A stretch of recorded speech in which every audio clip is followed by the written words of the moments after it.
So all tectonic activities takes place at boundaries. Boundaries को आप दूसरा expression भी दे सकते हो, margins.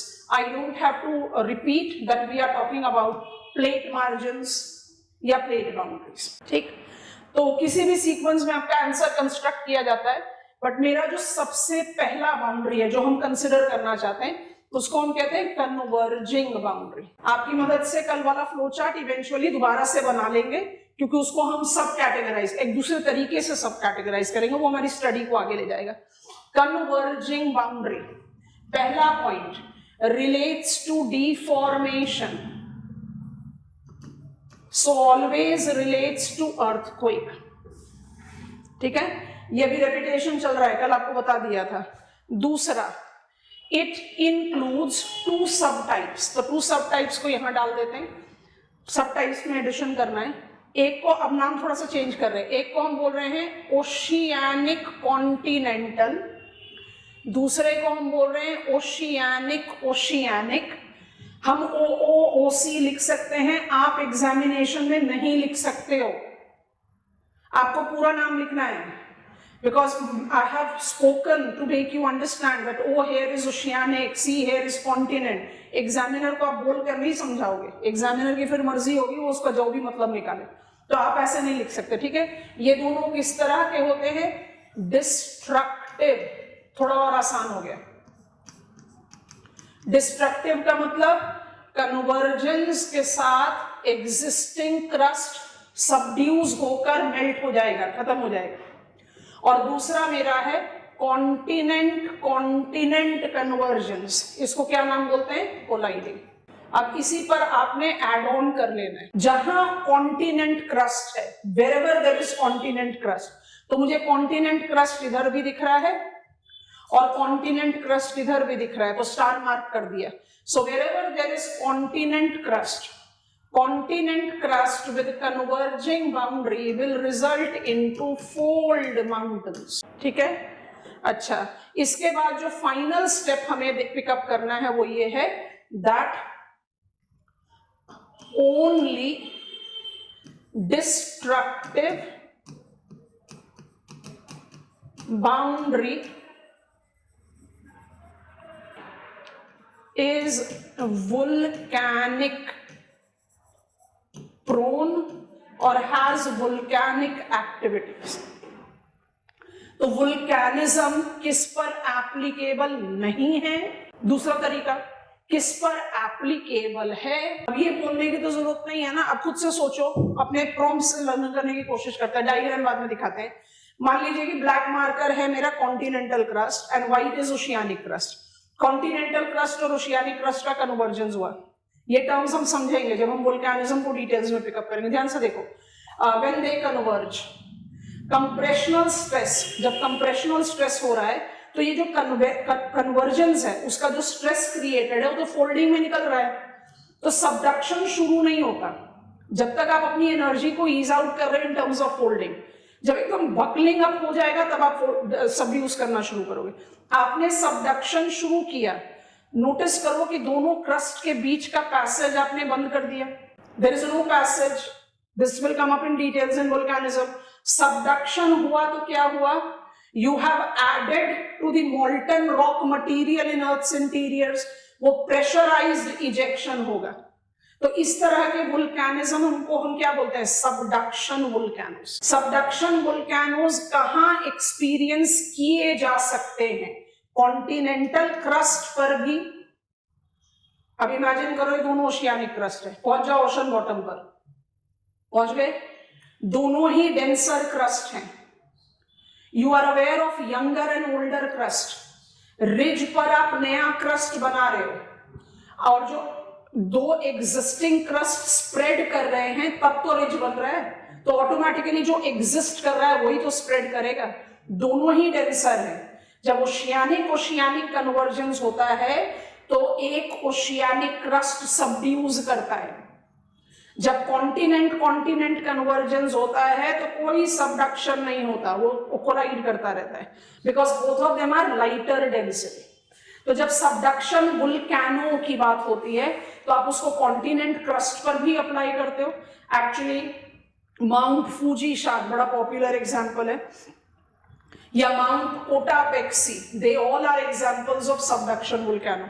और इन सबको हम किस कैटेगरी में डालते हैं? VEI, volcanic emission intensity, Vesuvian type.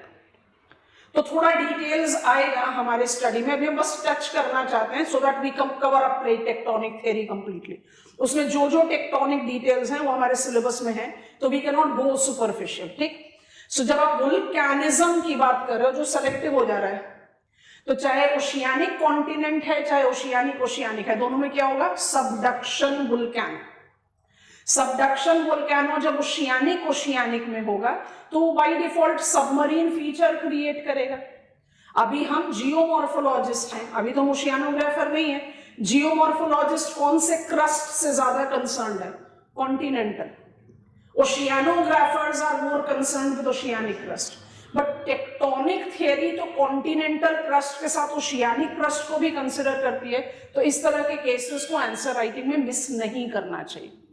तो इस केस को तो हम कंप्लीटली अभी ही डिसाइफर कर लेंगे, करने की कोशिश करते हैं। रिमाइंडर, यहां तक हम कल पढ़ चुके थे, हमने दोबारा बताया है। What is converging boundary? Converging boundary always relates to earthquake. Converging boundary is of two types. Converging colliding, जहां पर अर्थक्वेक होगा, फोल्ड माउंटेन होंगे, वुल्कैनिज्म नहीं होगा। कन्वर्जिंग डिस्ट्रक्टिव, अगर कॉन्टिनेंट क्रस्ट इन्वॉल्व है तो फोल्ड माउंटेन होगा, अगर ओशियानिक क्रस्ट से रिलेटेड है तो माउंटेन बिल्डिंग नहीं है। It is of course earthquake and subduction volcano. जब कॉन्टिनेंट क्रस्ट की बात करेंगे, नाम कल बता दिए थे आपको, मैप पर भी बता दिया था। When I talk about converging boundaries, circum Pacific belt बोल लीजिए, क्योंकि इवेंचुअली वुल्कैनिज्म पढ़ना है तो रिंग ऑफ फायर भी ऐड कर सकते हो, कोई प्रॉब्लम नहीं है। किस तरह की बाउंड्री है? पूरा पैसिफिक का शोर लाइन, इस तरह की बाउंड्री है। कन्वर्जिंग डिस्ट्रक्टिव, किसके बीच में? Oceanic continent. तो अगर आप अपने मैप की नॉलेज को अप्लाई करो, आपके लिए एक पॉइंट कितना आसान हो गया कि western part of North America, western part of South America, eastern part of Asia and in mid of New Zealand आपको कौन से माउंटेन्स मिलेंगे बच्चों? Young and fold. उन यंग फोल्ड माउंटेन्स में आपको वुल्कैनिज्म भी मिलेगा। उन यंग फोल्ड माउंटेन्स में आपको अर्थक्वेक प्रोन कैरेक्टरिस्टिक्स भी मिलेगा। समझ में आ गया? I'll just read your extensive question, Aditya, 2 minute रुको। Now, when I talk about the second location, उसको हम बोलते हैं mid continental belt. In terms को, इन लोकेशंस को अपने दिमाग में बहुत क्लैरिटी के साथ स्टिक कर लीजिए। मिड कॉन्टिनेंटल बेल्ट क्या हुआ? मेडिटेरेनियन सी से लेकर इंडोनेशिया तक चलो। प्राइम मिनिस्टर इंडोनेशिया में भी घूम ही रहे, सो हम भी घूमते हैं, तो आप मेडिटेरेनियन सी से पहुंच जाओ इंडोनेशिया में, ठीक है, पहुंच गए। मिड कॉन्टिनेंटल क्यों बोलते हैं? क्योंकि दोनों कॉन्टिनेंट मास के बीच में है, और थोड़ा सा सपोर्ट लें तो गोंडवाना और लोरेशिया का बकलिंग पॉइंट है। यहां जहां पर भी आपको अपने मैप की विजुअलाइजेशन में वाटर बॉडी दिख रही है, अफ्रीका और यूरोप के बीच में मेडिटेरेनियन सी है, अरेबियन माइनर प्लेट और यूरेशियन प्लेट के बीच में कैस्पियन सी एंड ब्लैक सी है। जहां पर सी है वहां पर सबडक्शन पॉसिबल होगा। I hope you are getting it. तो ऐसे करके लर्न करो। Mediterranean sea is remnant of Tethys sea. Fast forward, 50 million years from today, and I repeat, in geological future, 50 million years from today, Mediterranean Sea will get closed down.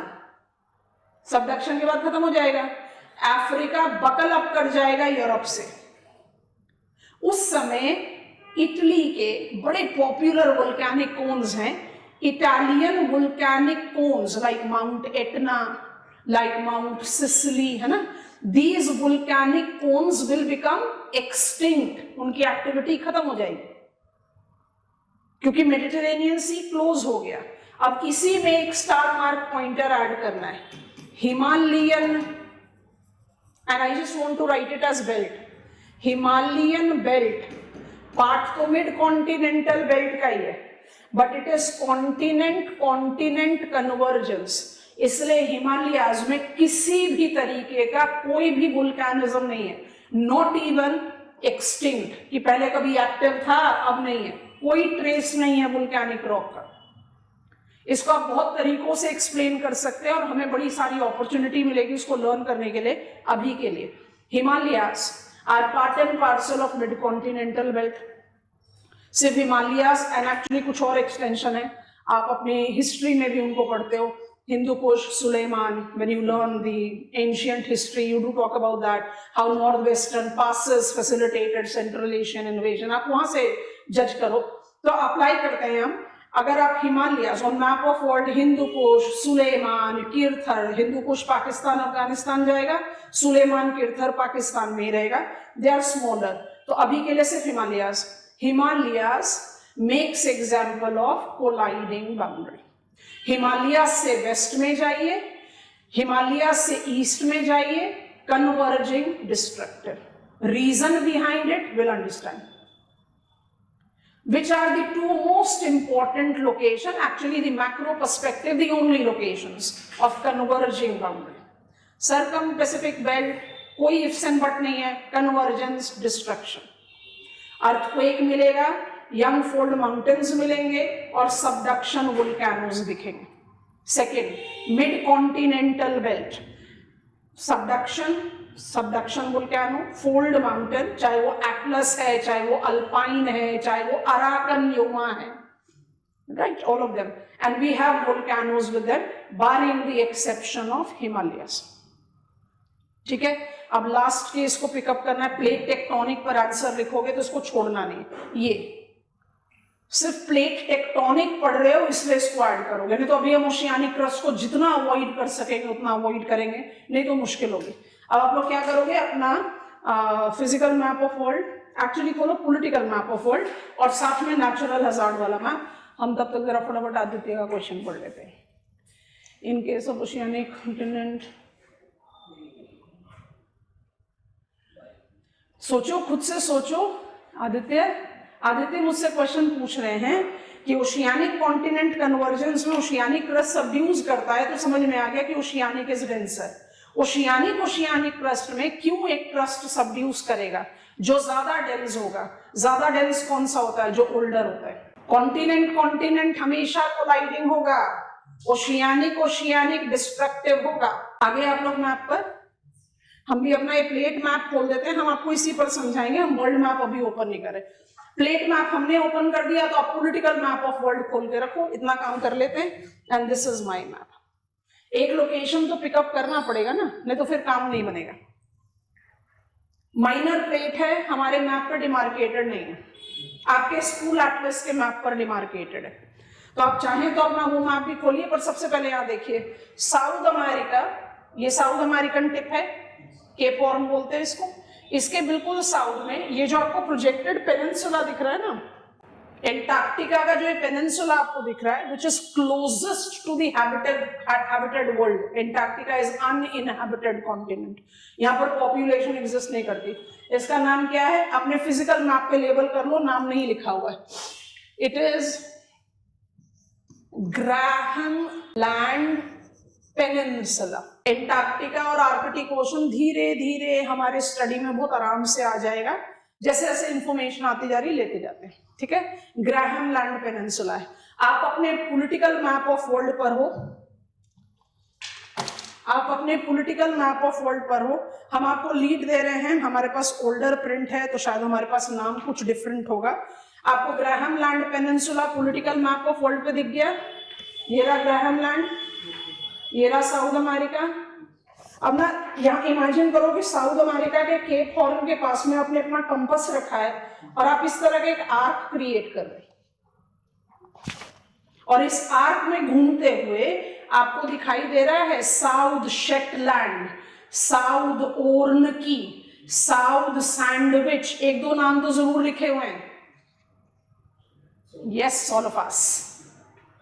अब इसमें south बड़ा important है क्योंकि Shetland island किधर, इधर देखो, हमने आपको कौन कौन से नाम बताए, इधर लिख दे रहे, साउथ शेटलैंड। आपको अगर एक नाम भी दिख दिया है तो पर्पस सॉल्व्ड है। साउथ सैंडविच, साउथ जॉर्जिया,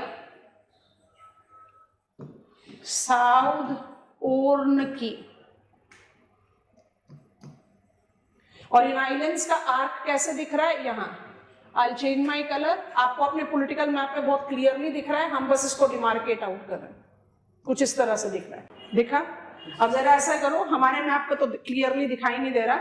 सबसे पहले पॉलिटिकल मैप ऑफ वर्ल्ड में इसी लोकेशन पर एक सी है, सुकोतिया सी, दिख गया सबको? शाबाश। अब चले जाओ मैप ऑफ प्लेट बाउंड्रीज, जल्दी से पहुंच जाओ, मैप ऑफ प्लेट बाउंड्रीज पर पहुंचो। मिला सुकोतिया plate, which type of plate it will be? Oceanic, converging, destructive with Atlantic Ocean। किस तरह का प्लेट बाउंड्री हुआ? Oceanic, oceanic, convergence, destruction. ये सदर्न ओशन में क्या बना रहा है? सुकोतिया ट्रेंच। ठीक हो गया, समझ में आया कि नहीं? बहुत अच्छा एग्जाम्पल है वर्ल्ड पर। तो ये रहा मेरा सुकोतिया प्लेट, ये रहा मेरा अटलांटिक प्लेट। हमें पता है कि अटलांटिक वेस्ट की तरफ जा रहा है। Subduction, Atlantic Scotia, it has created what? Scotia trench.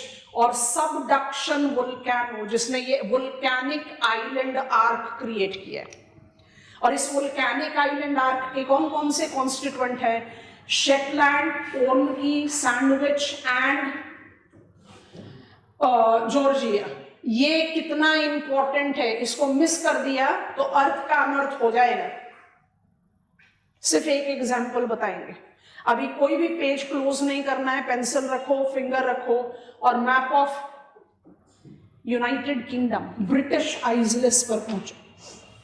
एक पॉइंट तो क्लैरिफाई कर दो, यूरोप नहीं बोला है, ब्रिटिश आइसलैंड्स बोला है। ये वाला मैप चाहिए, यूरोप में नहीं दिखाई देगा इतनी क्लैरिटी से। This map, so few pages ahead of map of Europe. पहुंच गए सब लोग? पहुंच गए?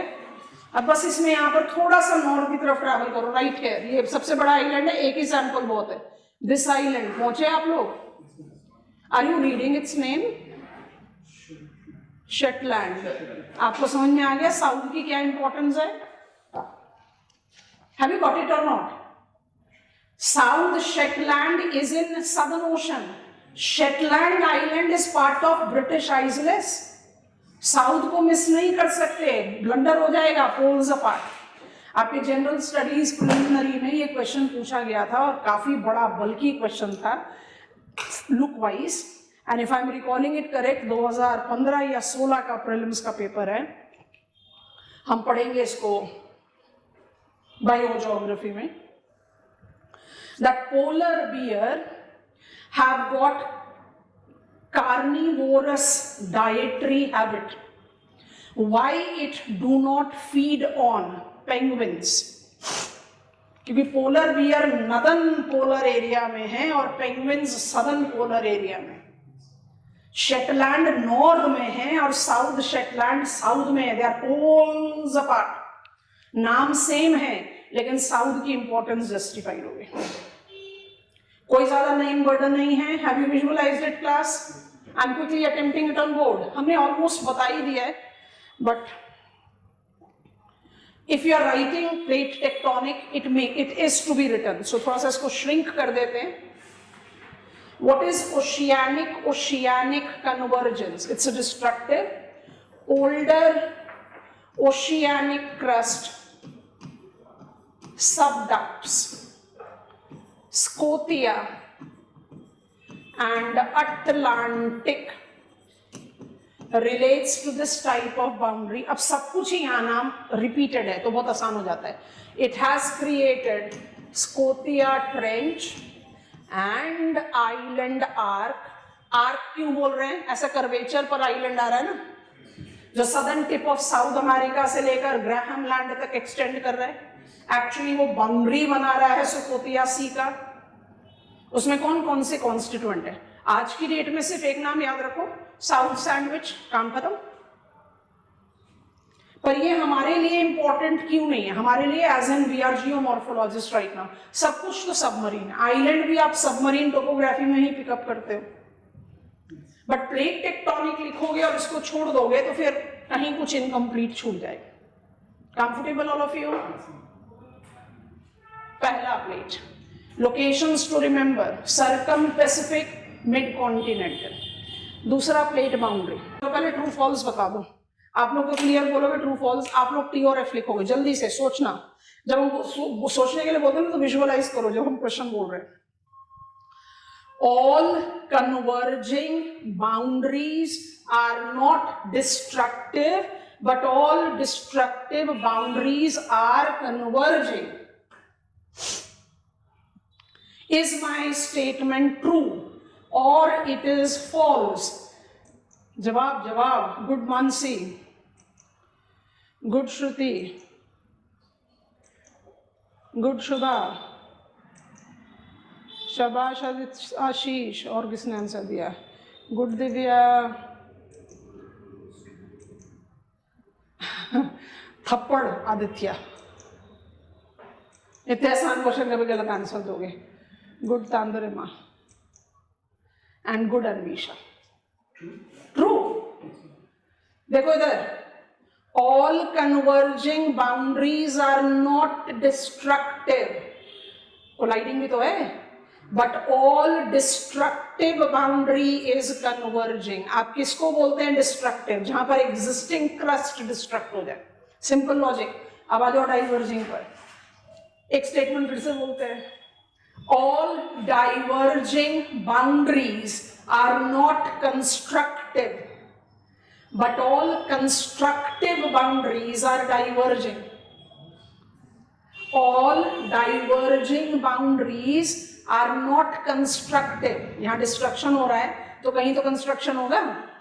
All diverging boundaries are not constructive, but all constructive boundaries are diverging. आता है प्रिलिमिनरी में ऐसा statement question, 1 is 1 2 3, only 1 is correct, only 2 is correct, 1 explains 2, फंसाने वाला क्वेश्चन। दिव्या गलत, श्रुति गुड, तांद्रिमा गलत, और बाकी लोगों ने अटेम्प्ट ही नहीं किया। Play safe. चलो जल्दी से बताओ, how many types of diverging boundaries we created? Maximum of you are wrong. How many diverging boundaries we created yesterday? दो बनाया था ना। एक क्या है? ओशियानिक, और दूसरा क्या है? Continental. Oceanic divergence ridge create करता है, न्यू क्रस्ट, इसलिए इसको कंस्ट्रक्टिव बोलते हैं। आपने सी फ्लोर स्प्रेड को पढ़ लिया है। और continent divergence horst and graben topography develop करता है।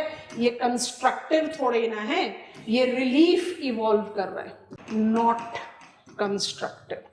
कंस्ट्रक्टिव को आप किस कंटेक्स्ट में लेते हैं? When you construct new crust.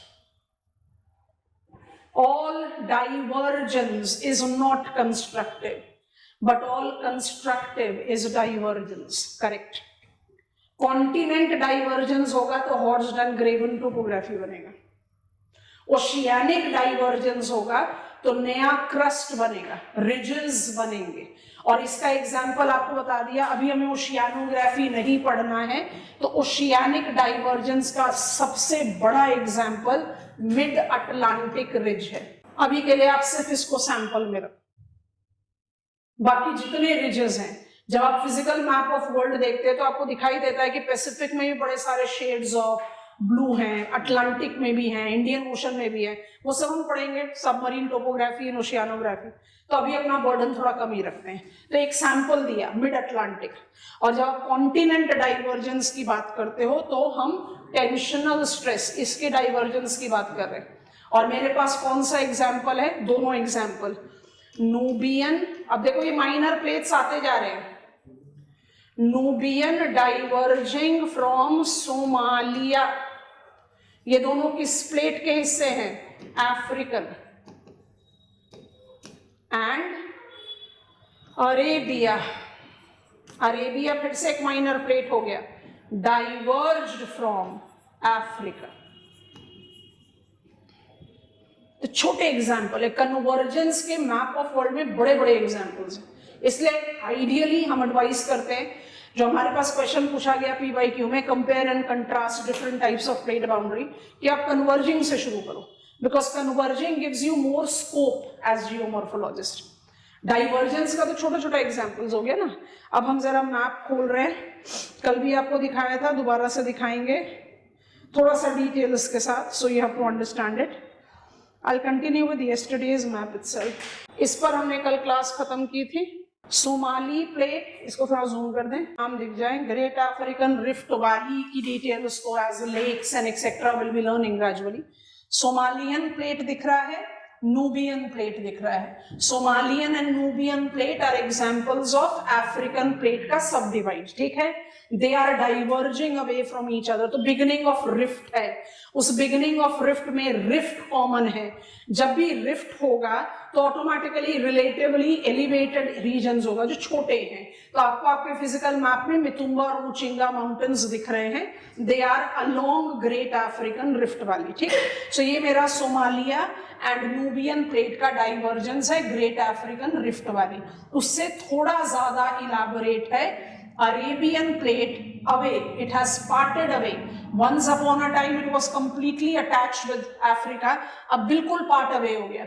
उस बिल्कुल parting away से you have created Red Sea and Gulf of Aden as rift valleys. तो will it not be absolutely कि सऊदी अरेबिया में, अब ऐसा करो मैप ऑफ वेस्ट एशिया पर पहुंच जाओ। वेस्ट एशिया वॉर की वजह से न्यूज़पेपर में इतना सॉलिड कवरेज रहा, इंटरेस्टिंगली हमें प्रिलिमिनरी में कोई क्वेश्चन मिला नहीं।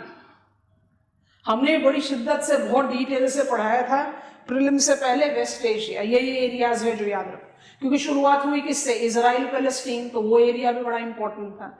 फिर strait of Hormuz, Iran, so सारे locations, but we hardly encountered question. चलो any case, UPSC has to be unpredictable. पहुंच गए मैप पर। Saudi Arabia, this is Saudi Arabia. Saudi Arabia has got its shoreline with Red Sea. और जैसे ही आप south में आ रहे हो उधर, Aden, Gulf of Aden, Aden is commercial capital of Yemen. दिख रहा है यमन, ये मेरा फिजिकल मैप है, तो पॉलिटिकल बाउंड्री नहीं दिख रही यहाँ पर, ठीक है। एक एक माउंटेन्स को पकड़ो, हम नाम लिख दे रहे। इधर आपको बहुत सारे माउंटेन दिखेंगे, टॉर्जन माउंटेन, आपको विंटर वंडरलैंड न्यूज में आया था सऊदी अरेबिया का, अगर आप न्यूज़पेपर पर ट्रेस रखते हो, छोड़ो उसको, नाम पकड़ो। आपको एक दो नाम जरूर दिखेंगे, हम सिर्फ हाईलाइट कर रहे हैं, आप एक नाम को याद करो अभी के लिए। हम नाम बता रहे हैं, आप बताना कौन सा माउंटेन होना चाहिए। ये जो पूरा बेल्ट है ना, इसमें बहुत सारे डिमार्केशन है, बट इसमें जो सबसे इंपॉर्टेंट माउंटेन है और आसान नाम है असिर माउंटेन। आप लोगों को मिला? मिल गया? मिल गया, शाबाश। तो असिर, आपको तियामा माउंटेन भी दिखाई दे रहा होगा, है ना, बहुत सारे नाम है, आप सिर्फ एक को पकड़ो, असिर, ठीक। अच्छा अब इधर देखो, कलर से तो पता चल रहा है एक माउंटेन है। अब ये अलाइनमेंट है, ये हमारे प्रिंट ऑफ स्कूल एटलस में नहीं है, आप में हो भी सकता है। हम एडन में हैं, इस माउंटेन का नाम है, यहां लिख दे रहे हैं, हद रामवत। हद रामवत, 2 मिनट के लिए रुकिए। Red Sea is rift valley, Gulf of Aden is rift valley, created because Arabian plate have parted away from Africa. आपका क्या टेक है? असर और Hadhramaut of Saudi Arabia and Yemen respectively should be dash types of mountains. शाबाश, जल्दी। B for block and F for fold। शाबाश बच्चों, जल्दी जल्दी से। Block mountains, very good class। Block mountain, they are examples of young block mountain, जैसे नितुम्बा और मुचिंगा। अच्छा, अगर अरेबियन प्लेट अफ्रीका से टूट कर जा रहा है, अब आप पहुंच गए Persian Gulf, Strait of Hormuz, so majorly covered in our newspapers for so long. तो आप जब पर्शियन गल्फ, द गल्फ बोलते हैं इसको, तो गल्फ पर पहुंच गए और ये आपका गल्फ ऑफ ओमान है, राइट? तो आप ओमान में, ओमान का रेफरेंस आप पर्शियन गल्फ के साथ भी देखते। चलो वो माइन्यूट डिटेल्स को छोड़ो, आपको यहाँ पर एक माउंटेन दिखाई दे रहा है, it largely belongs to Oman और इसका नाम है Akhtar. Have you located it? Have you located it? जरा बताओ तो, अख्तर माउंटेन ऑफ ओमान क्या होना चाहिए? शाबाश, it is young fold mountain. 50 million years from today, Red Sea will become a proto-ocean and Persian Gulf will close down. Making sense? Arabia Africa से टूटकर किससे जुड़ रहा है? Persian plate. Persia is older name of Iran, ये Iran है, बताने की जरूरत नहीं है। Gulf, Hormuz, Iran, we have been noticing. और यहां पर जो ईरानियन माउंटेन्स है वो कौन से होंगे? यंग एंड फोल्ड, वो हम बाद में बात करते। समझ में आ गया? Continent divergence will create block mountains. कौन कौन से एग्जाम्पल्स हो गए? मितुम्बा, मुचिंगा along Great African Rift Valley, Asir, Tiama, Red Sea, Gulf of Aden। Confident go ahead दो। जहां पर रॉक डिफॉर्मेशन होगा वहां अर्थक्वेक होगा। वापस आ रहे हैं बोर्ड पर। अच्छा, इस पर एक और चीज आपको दिखा दे, थोड़ा सा एनलार्जमेंट जरूरी है। वेस्ट एशिया के मैप पर आप लोग हैं ही, 2 मिनट वहीं रहो, इसको भी देख ही लो हाथ के हाथ। आप अफ्रीकन अरेबियन प्लेट, अफ्रीकन, ये आपका लोकेशन है, पहचान रहे हो? रेड सी है ना? आप अपने रीजनल मैप पर है ना, वहीं पर ही रहिए। इस रीजनल मैप पर इन 2-3 लोकेशंस को जरा पकड़ लो, आज ही पकड़ लो। तो आपको क्या करना है? Red Sea, I am writing RS। उसके बाद आप पहुंच गए ये ट्रायंगुलर पेनिनसुला पर, इसको बोलते हैं, यहां शेड कर दिया, Sinai peninsula. Sinai peninsula politically belongs to Egypt. उसका एक छोटू सा नॉर्थ ईस्टर्न पार्ट इजराइल में जाता है, एक्चुअली टक्कर खाता है पैलेस्टीन से। Getting it? So will talk about that in cultural geography, where we'll talk about the Jewish location as we take it as Israel। बाद में बात करते हैं। Because of Sinai Peninsula, Red Sea is getting divided into 2 water bodies। ये जो western side का water body है बड़ा पॉपुलर है, ये स्वेज गल्फ है, दिख गया? और ये जो ईस्टर्न साइड का वाटर बॉडी है ये गल्फ ऑफ अकाबा है। Come on, give me go ahead। Regional map में आपको नाम दिखाई दे रहा है। अब रिकॉल करो, आपका जो रिफ्ट वैली है वो अफ्रीका में Malawi, Malawi is a country in southern Africa. Lake Malawi, Nyasa से आप चले, आप पहुंच गए रेड सी पर। रेड सी से ये रिफ्ट वैली कंटिन्यू करता है सिनाई। रेड सी से ये रिफ्ट वैली कंटिन्यू कर रहा है Sinai. It is continuing in Gulf of Aqaba, और ये मेरा इनसेट मैप का लोकेशन है। It continues with Gulf of Aqaba to Dead Sea, river Jordan, Dead Sea. Dead Sea is dead because it do not support habitat. 240 parts per 1000 की salinity है, percentage नहीं होता salinity, parts per 1000। 240 grams पर 1000 grams of C water, इसलिए वो dead है। Habitat support नहीं करता। Dead Sea is also in rift valley. तो आप सोच कर देखें कि जो रिफ्ट एक्सटेंशन है वो लेक मलावी से लेकर डेड सी तक है। It's an elaborate rift. इसके बगल में माउंटेन्स छोटे छोटे हैं, इसलिए आप माउंटेन्स इतनी पॉपुलरली नहीं सुनते हो। आप क्या सुनते हो? Great African Rift Valley, Red Sea rift valley, Hijaz, Asir, Hadhramaut, मितुम्बा, मुचिंगा, ये इतनी कॉमनली सुने जाने वाले माउंटेन रेंजेस नहीं है। Are we comfortable class? Salinity of ocean water पढ़ना है ओशियानोग्राफी में। Okay, I was just talking about deformation. Board पर जल्दी से वापस आते हैं। When I talk about diverging boundary, अगर सिर्फ ओशियानिक है तो कंस्ट्रक्टिव होगा, सबमरीन फीचर्स बनाएगा। प्लेट टेक्टोनिक में लिखना जरूरी है, हम अभी अवॉइड कर रहे हैं, ओशियानोग्राफी में ज्यादा फोकस करेंगे। कॉन्टिनेंटल है तो वो रिलीफ डेवलप करता है, horst, graben, rift valley and block mountains that we have learn. कौन कौन से एंडोजेनेटिक फोर्सेस को ये कोरिलेट करेगा? अर्थक्वेक भी होगा, माउंटेन बिल्डिंग भी काम कर रहा है, बट कौन सा माउंटेन बिल्डिंग काम कर रहा है? ब्लॉक फोल्ड नहीं। एंड वुल्केनिज्म भी होगा। ज्यादा ही दूर क्यों जाते हैं? कल भी तो आपको बताया था 12,000 साल में पहली बार इथियोपियन वुल्केनो इरप्टेड। तो इथियोपिया से लेकर Tanzania, Kenya, I have got all active volcanoes. क्यों है? रिफ्ट वैली के अलोंग ही तो है। So volcanism we have to learn in detail, so we'll be learning it. बढ़ जाएं आगे।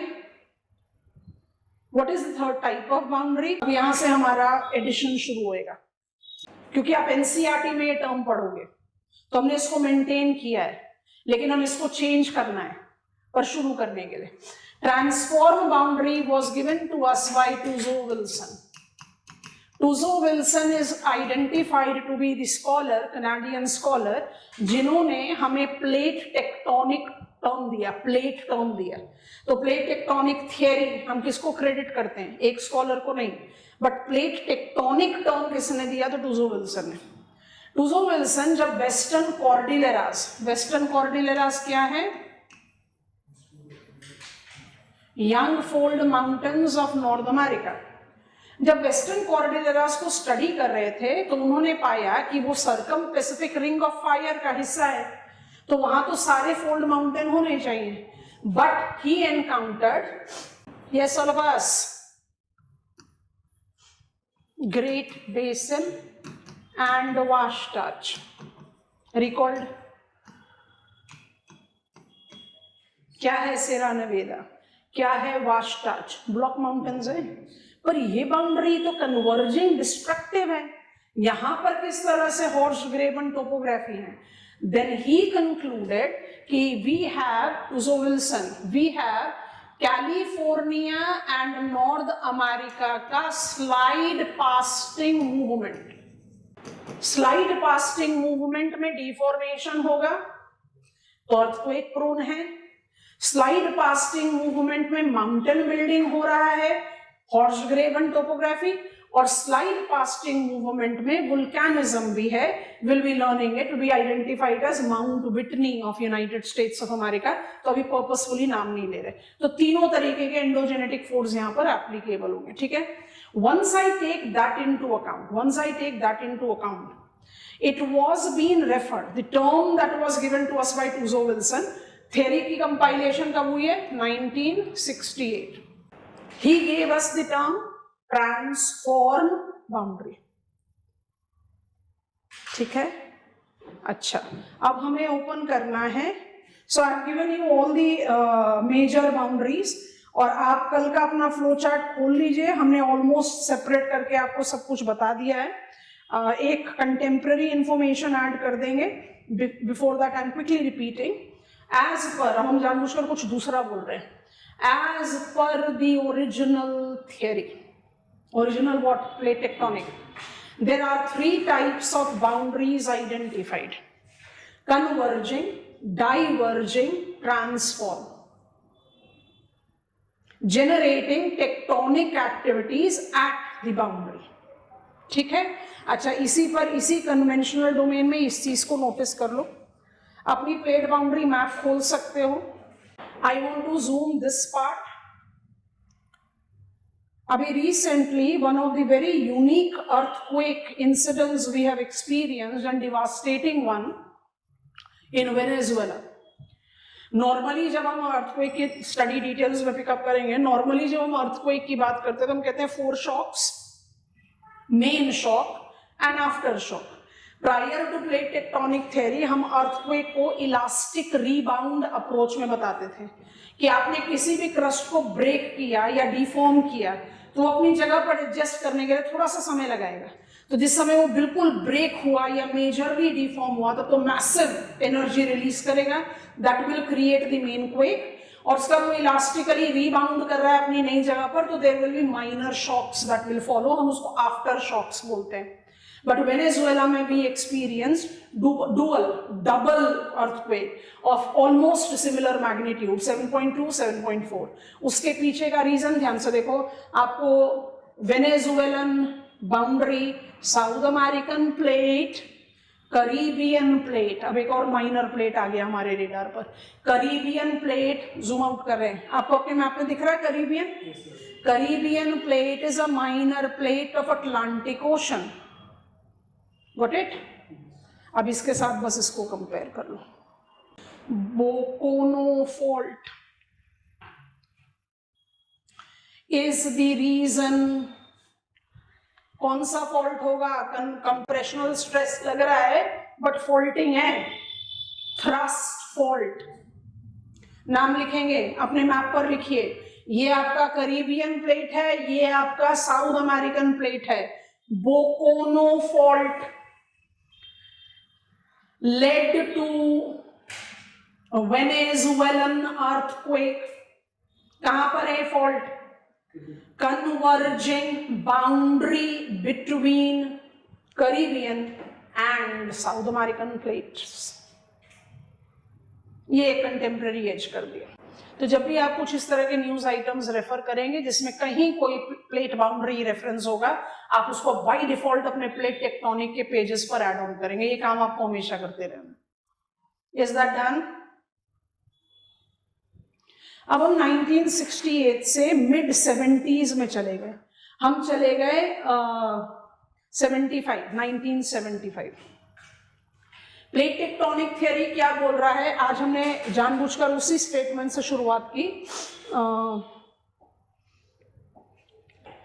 ओरिजिनल थ्योरी, अब हम ओरिजिनल बोलना शुरू कर रहे हैं. Original theory, that is 1968, first publication said all tectonic activities takes place at boundary.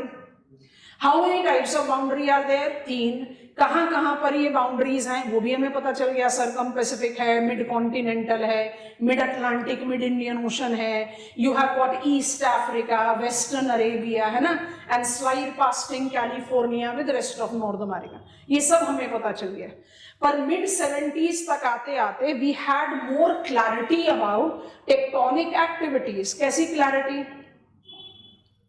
Clarity number 1 आप भी अपने मैप पे देख सकते हो. ये आपका पैसिफिक प्लेट है, हमने समझ लिया इसको.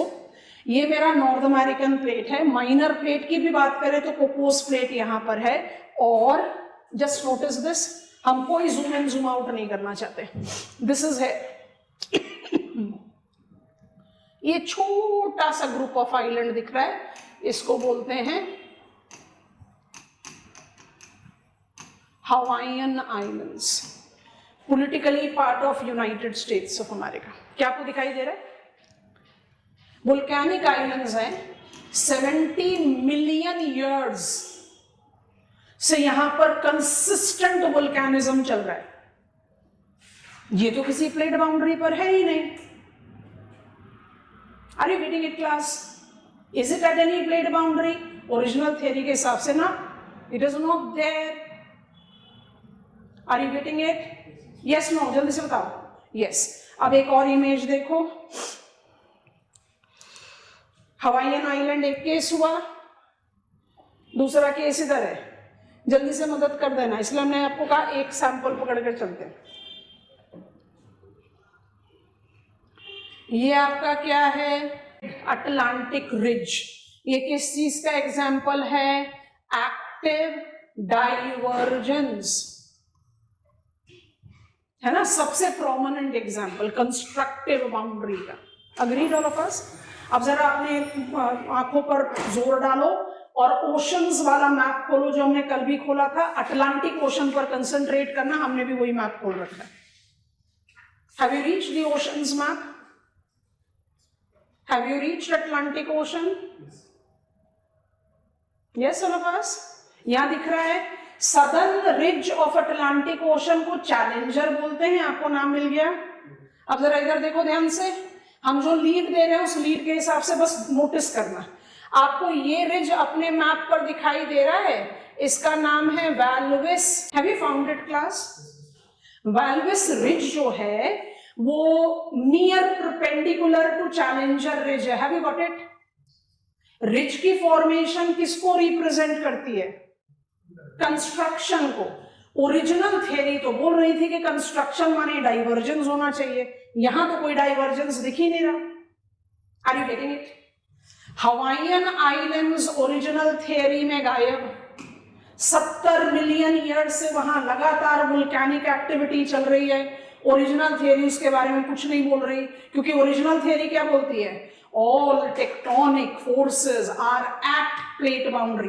तो हमारी plate boundary as per original theory कहां कहां पर है? ये circum Pacific ring of fire है, ये मिड कॉन्टिनेंटल बेल्ट है, ये mid Atlantic mid Indian ocean ridges है टू बी सैंपलिंग इट, ये Great African Rift Valley Red Sea Gulf of Aden है, and it is slide passing California with rest of North America है। ना तो इसका कोई रेफरेंस है, ना तो इसका कोई रेफरेंस है। और ये आपका एग्जाम्पल वाल्विस जो आपका एग्जाम्पल है ओशियानिक क्रस्ट पर, उसी का एक सैंपल ले। I purposefully try to avoid India in paper 1, क्योंकि पेपर 2 में हमें उसको ज्यादा माइक्रोस्कोपिक परव्यू में पढ़ना है, बट काफी अच्छा उदाहरण है। बाकी जब हम वोल्केनिक टेबल लैंड की बात करेंगे तो ब्राजील में भी केस है, बट हम यहां से शुरू करना चाहते हैं। I just want to clean it. Walvis आप सबको दिख गया? सो अगेन ये मेरा वाल्विस रिज है जो क्वेश्चन मार्क पर है, ये मेरा हवाईयन आइलैंड है जो क्वेश्चन मार्क पर है, और बिल्कुल वाल्विस रिज के साथ ही मुझे पता है कि इंडिया बकल अप हुआ यूरेशिया से और तब हिमालयाज बना। ओरिजिनल थ्योरी तो बता रही है कि कोलाइडिंग बाउंड्री है, इसलिए tallest mountains of the world है, तो बिल्कुल सही है, बट बस उसको एक थोड़ा लेमैन्स पर्सपेक्टिव में समझो। जब जम्मू कश्मीर लद्दाख में हिमालयाज बन रहा था, मतलब एक्टिव बाउंड्री तो वहां पर है, continent continent convergence mid continental belt. Every endogenetic force is effective at boundary. तो एट बाउंड्री माने चलो Ladakh Jammu Kashmir Himachal Pradesh Uttarakhand, I am happy with that. But जिस समय हिमाचल प्रदेश में हिमालयाज बन रहा था, उस समय महाराष्ट्र में लावा इंजेक्शन हो रहा था। Volcanic activity was active that time. जिस समय आप जम्मू कश्मीर में माउंटेन्स बना रहे हो, उस समय महाराष्ट्र प्लेट्यू में मैग्मा इंजेक्शन हो रहा था। मैग्मा इंजेक्शन कौन सा एक्टिविटी शो करता है? वुल्केनिज्म। तो ये भी तो क्वेश्चन मार्क पर आ गया। आपकी प्लेट बाउंड्री तो इधर है, तो महाराष्ट्र में कहां से एक्टिविटी हो गई? Are you getting it class? So original theory 68 आपको इसी तरह से इसको पढ़ना चाहिए, क्योंकि अगर क्वेश्चन ऐसा पूछ ले, bring out drawbacks of plate tectonic theory, तो भाई हम तो प्लेट टेक्टोनिक थ्योरी की तारीफों के कसीदे पढ़ते जा रहे हैं, आप बताओ कौन सा एंडोजेनेटिक फोर्स, और हम उसका आंसर दे रहे हैं। तो अगर एग्जामिनर ने मुझसे ऐसा कोई क्वेश्चन पूछ लिया कि critically examine plate tectonic theory, तो हम उसका कंटेंट कैसे बिल्ड करेंगे? Original theory and it's modification. और अगर एग्जामिनर ऐसा कुछ नहीं पूछता, तो आप प्लेट बाउंड्रीज को कैसे मैनिपुलेट करके लिखोगे, वो भी हम समझा रहे हैं। तो अब सबसे पहले ये समझो, 68 की जो ओरिजिनल थ्योरी है, वो ना तो मुझे हवाईयन आइलैंड्स के डेवलपमेंट को एक्सप्लेन कर पा रही है, ना वाल्विस रिज जैसे रिजेस को। वाल्विस सिर्फ एक अलग उदाहरण नहीं है, ये आपका मिड इंडियन ओशन रिज है, ये तो मुझे पता है डाइवर्जेंस से बन रहा है। ये आपका कार्ल्सबर्ग रिज है, ये आपका मैस्करीन रिज है। नोटिस करो ये भी ऑलमोस्ट कैसे जा रहा है? Perpendicular to the main ridge. तो ये तो समझ में आ रहा है कि ये डाइवर्जेंस से बन रहा है, ये कैसे बन रहा है? तो एग्जाम्पल एक नहीं है, हम सिर्फ एक लेकर चलना चाह रहे हैं, तो हमारे लिए भी वैल्यूस है। हमारे लिए अभी सिर्फ महाराष्ट्र प्लाटियो है, हमारे लिए हवाईयन आइलैंड्स है। They all are active tectonic zones, but original theory उसके बारे में कुछ बोल ही नहीं पा रही। Have you got it class? तो limitation हो गया ना। अब इसको कैसे फ्रेम करेंगे? ऐसे करेंगे। So original theory gave us, original theory gave us 3 types of boundary, उसके बाद उसकी सब कैटेगरी, उसके टेक्टोनिक फोर्सेस जिसको हम एक्सप्लोर करेंगे in details with all the endogenetic force. उसके बाद क्या करना है, 70s लिख रहे हैं, 75, 76, 77, so let it be 70s। तो ज्यादा लंबा गैप नहीं है, 68 के बाद 2 से 7 साल के भीतर ये सारे मॉडिफिकेशंस आए। क्या क्या मॉडिफिकेशन? सबसे इंपॉर्टेंट ये है, तो इसको सबसे पहले रिकॉग्निशन देंगे। आप बोलोगे पर ट्रांसफॉर्म तो पहले ही बता दिया गया था, दोबारा क्यों लिख रहे हैं? जब 1968 में, और आप सिर्फ लर्निंग के लिए इसको ध्यान में रखेंगे, आप एनसीईआरटी में इसको बार बार पढ़ेंगे, पर इसलिए हमने उसको जानबूझकर ट्रांसफॉर्म लिखा as major boundary. But after now you will not get confused anyhow. 1968 में हम यहां लिख दे रहे हैं, 1968 में टूजो विल्सन ने हमारे लिए एक बहुत अच्छा काम किया और एक कंफ्यूजन क्रिएट कर दी। He was the scholar who recognise slide pasting. तो स्लाइड पास्टिंग माने ये वाला मूवमेंट को उन्होंने रिकॉग्नाइज किया और क्या नाम दिया? ट्रांसफॉर्म। मिड 70s पर आते आते उनको एक और मूवमेंट पता चली, ये ट्रांसफॉर्म फॉल्ट जो है ये भी टूजो विल्सन है। एक और मूवमेंट पता चली, वो क्या है? हम चले तो एक ही दिशा में बट जा रहे हैं अलग अलग रेट पर। Are you getting it? We are moving in the same direction but we are moving at differential rate. So once he recognized it, what he said, transform ये नहीं है, इसको उन्होंने क्या नाम दे दिया? स्लाइड पास्टिंग को क्या नाम दिया? जिसको ओरिजिनली वो ट्रांसफॉर्म बोल रहे थे उसको क्या नाम दे दिया? ट्रांसवर्स। और जो ये मूवमेंट है इसको कह दिया ट्रांसफॉर्म। 75 के बाद कोई कंफ्यूजन नहीं, हम ट्रांसवर्स को मेजर बाउंड्री में रिकॉग्नाइज करते हैं, स्लाइड पास्टिंग। और transform is with in a plate, minor movement है, माने बस आप मूव तो एक ही दिशा में कर रहे हो but because it is a differential rate, आप दो अलग अलग प्लेट नहीं कहे जाते। और एक तीसरी चीज है जो एक्चुअली मॉडिफिकेशन में तो आएगी पर इंप्रूवमेंट में नहीं आएगी, तो आप इसको अवॉइड भी कर सकते हो, आप इवेंचुअली लिख भी सकते हो। तो हम स्टार मार्क डाल के दे देते हैं, it is terranes, terranes not terrain. Relief तो मिस इंटरप्रेट नहीं करना, रिलीफ को क्या बोलते हैं? ये नहीं है, ये दूसरा टर्म है। Terranes recognition is a very important modification, but वो कोई नई टाइप ऑफ बाउंड्री को जस्टिफाई नहीं करता, ठीक है? Before I explain it, terranes को हम इसी पॉइंट को रखते हैं, थोड़ा सा श्रिंक करेंगे। मेरी नॉलेज में इसका होना क्यों जरूरी था कि भाई मुझे पता चले ना कि ओरिजिनल थ्योरी और मॉडिफिकेशन में क्या डिफरेंस है, एंड टूजो विल्सन ने हमारे लिए क्या खतरनाक तरीका शुरू कर रखा है। जिस बाउंड्री को उन्होंने ट्रांसफॉर्म पहले बोला, बाद में नाम दे दिया ट्रांसवर्स, और ट्रांसफॉर्म नाम किसी और बाउंड्री को दिया। तो नाउ इट इज सेटल्ड, इसमें कोई डिबेट नहीं है। अगर स्लाइड पास्टिंग है तो आप उसको ट्रांसवर्स बोलोगे, movement in the same direction but at differential rate आप उसको ट्रांसफॉर्म बोलेंगे। तो ये क्लैरिटी रखेंगे। तो हमने क्यों इंसिस्ट किया कि आप ये लर्न करो, क्योंकि अभी भी आपको बहुत सारी एनसीईआरटी में कैलिफोर्निया स्लाइड पास्टिंग बाउंड्री में ट्रांसफॉर्म लिखा हुआ मिलेगा, तो आपको कंफ्यूज नहीं होना, you know what is the logic. अच्छा, इसको ऐड करने के बाद all endogenetic forces takes place at boundary. So how many types of boundaries are there? हम अपने फ्लो चार्ट को मॉडिफाई कर रहे हैं, इसलिए हमने कल का फ्लो चार्ट दोबारा नहीं बनाया, अब बनाने का मौका मिल गया। How many types of boundaries are there? 2 major boundaries and minor boundaries. हम पढ़ इस तरह से भी सकते थे, लेकिन फिर इस तरह से पढ़ने में हमें पता नहीं चलता ना ओरिजिनल थियरी और मॉडिफिकेशन, है ना।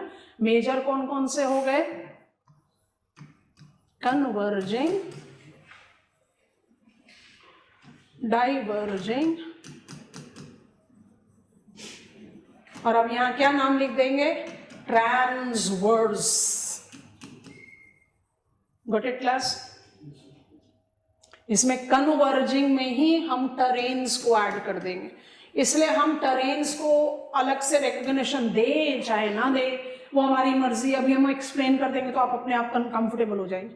माइनर में क्या आएगा? 3 यहां आ गए तो चौथा यहां लिखना है। चौथा ट्रांसफॉर्म,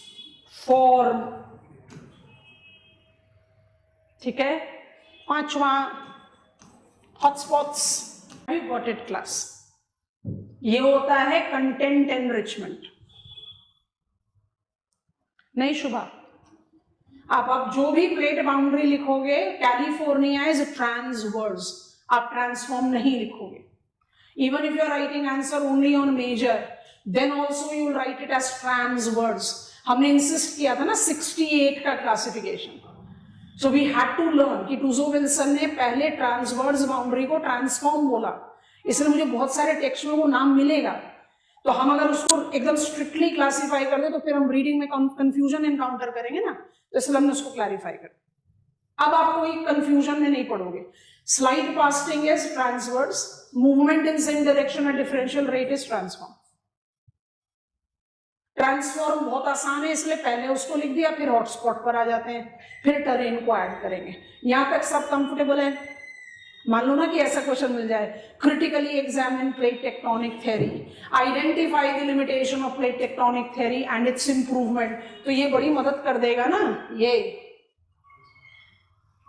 नहीं तो हम तो हर अब एंडोजेनेटिक फोर्सेस पढ़ना शुरू करेंगे, earthquake in light of plate tectonic theory, volcanism in the light of plate tectonic theory, हम तो लगातार प्रेज करते रहेंगे।